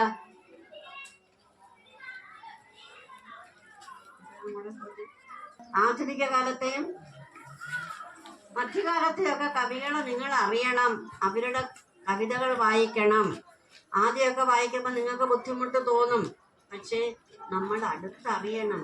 ഒരു കവിതാ പുസ്തകം വായിക്കുമ്പോൾ ആ പുസ്തകത്തിൻ്റെ ആദ്യം എന്ത് കാണും, ആ കവിയെക്കുറിച്ച് ഒരു ഖണ്ഡിക കാണും. അദ്ദേഹം എവിടെ ജനിച്ചു, അദ്ദേഹം ജോലിയുള്ള ആളായിരുന്നു, അദ്ദേഹത്തിൻ്റെ പുസ്തകങ്ങൾ ഏതെല്ലാം, ഇങ്ങനെയൊക്കെ കാര്യങ്ങളുണ്ട്. അപ്പം ഞാൻ നിങ്ങളോട് പറഞ്ഞല്ലോ, ഇപ്പോഴും പുസ്തകം വായിച്ച് അതിൻ്റെ സമ്മറി, അതായത് ചുരുക്കം എഴുതണമെങ്കിൽ പുസ്തകത്തിൻ്റെ പേര്, അത് എന്താണ്, കവിതയാണോ കഥയാണോ, ഗ്രന്ഥകർത്താവിനെ കുറിച്ചൊരു ചെറിയ ഖണ്ഡിക, പിന്നെ ആ പുസ്തകത്തിൻ്റെ ഉള്ളടക്കം എഴുതിയിട്ട് അതിനൊരു ആസ്വാദനം ഉണ്ടെന്ന്, ആ കവിത നമ്മൾ എങ്ങനെ ആസ്വദിച്ചു എന്നല്ല. ഇത്രയും കാര്യങ്ങൾ അറിയത്തില്ല ഒരു പുസ്തകം നമ്മൾ വായിക്കുമ്പോൾ. അപ്പം പ്രധാനമായിട്ട് എന്താണ് പറയേണ്ടത്, നമ്മുടെ ആധുനിക കാലത്തെ കവിത അറിയണമെങ്കിൽ നമ്മൾ ധാരാളം പുസ്തകങ്ങൾ വായിക്കണം. വായിക്കുമോ? ടീച്ചർമാരെ നമുക്ക് പിള്ളേരെ കൊണ്ടൊന്ന് വായിപ്പിക്കണം കേട്ടോ. അതിനടുത്തൊരു സമ്മാനം കൊടുക്കണം. നല്ലതായിട്ട് പുസ്തകം വായിച്ച് സമ്മറി എഴുതിക്കൊണ്ടുവന്ന് ആരാണെന്ന് വെച്ചാൽ അവർക്ക് സമ്മാനം കൊടുക്കണം. ടീച്ചർ നൽകാൻ ആഗ്രഹിക്കുന്ന സന്ദേശം എന്താണ്? അത് തന്നെയാണ് ഇപ്പൊ ഞാൻ പറഞ്ഞത്, പുസ്തകങ്ങൾ വായിക്കണം. മലയാള പുസ്തകങ്ങൾ ധാരാളം വായിച്ചെങ്കിലേ നിങ്ങൾ ഭാവിയിലെ നോവലിസ്റ്റും കഥാകൃത്തും കവയിത്രികളും അല്ല കവികളും ഒക്കെ ആവും. അപ്പൊ എന്തു വേണം, ഞാനൊരു സംസ്കൃതം സുഭാഷിതം പറയാം, എല്ലാവരും കേൾക്കണേ. ഉദ്യമേനഹി സിദ്ധ്യന്തി കാര്യാണീത മനോരഥൈഹി നഹി സുപ്തസ്യ സിംഹസ്യ പ്രവിശന്തി മുഖേ മൃഗാഃ. ഉദ്യമേനഹി സിദ്ധ്യന്തി, ഉത്സാഹം കൊണ്ട് മാത്രമേ കാര്യം നടക്കൂ. ടീച്ചർ ഇവിടെ ഇത്രയും നേരം കാര്യം പറഞ്ഞപ്പോഴും അങ്ങോട്ട് നോക്കി ഇങ്ങോട്ട് നോക്കി ഇങ്ങനെ ഇരുന്നവരുടെ എന്തുണ്ട്, ഉത്സാഹം ഉണ്ടോ? ഉത്സാഹമുണ്ടോ? ഇല്ല.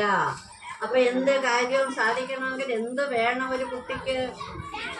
ഉത്സാഹം വേണം. എന്താണ് ഉത്സാഹം എന്ന് പറഞ്ഞാല്, ടീച്ചർമാർ പഠിപ്പിക്കുമ്പം അത് ശ്രദ്ധിക്കണം, അത് മനസ്സിലാക്കണം, അതേക്കുറിച്ച് എഴുതണം. അടുത്ത ദിവസം വരുമ്പം പദ്യമാണെങ്കിൽ അത് കാണാൻ ചിന്തിക്കത്തില്ല. അതാണ് ഉദ്യമേനഹി സിദ്ധ്യന്തി കാര്യാണി എന്ന മനോരഥ. ഉത്സാഹം ഉണ്ടോ എല്ലാവരിലും? ഉണ്ടോ?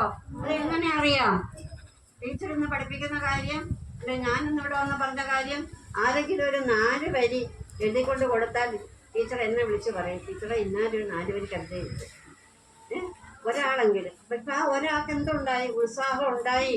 എനിക്കൊരു കവിയാകണം, കവയത്രി ആകണം എന്നൊരു തോന്നലുണ്ടായി, ഇല്ലേ?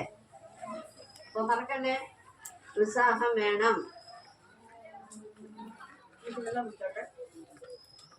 ഞങ്ങൾക്ക് വേണ്ടി ഇത്രയും നേരം സമയം ചെലവഴിച്ച സുലോചന ടീച്ചറിനും ഞങ്ങളുടെ പ്രിയപ്പെട്ട അധ്യാപകർക്കും സഹപാഠികൾക്കും നന്ദി.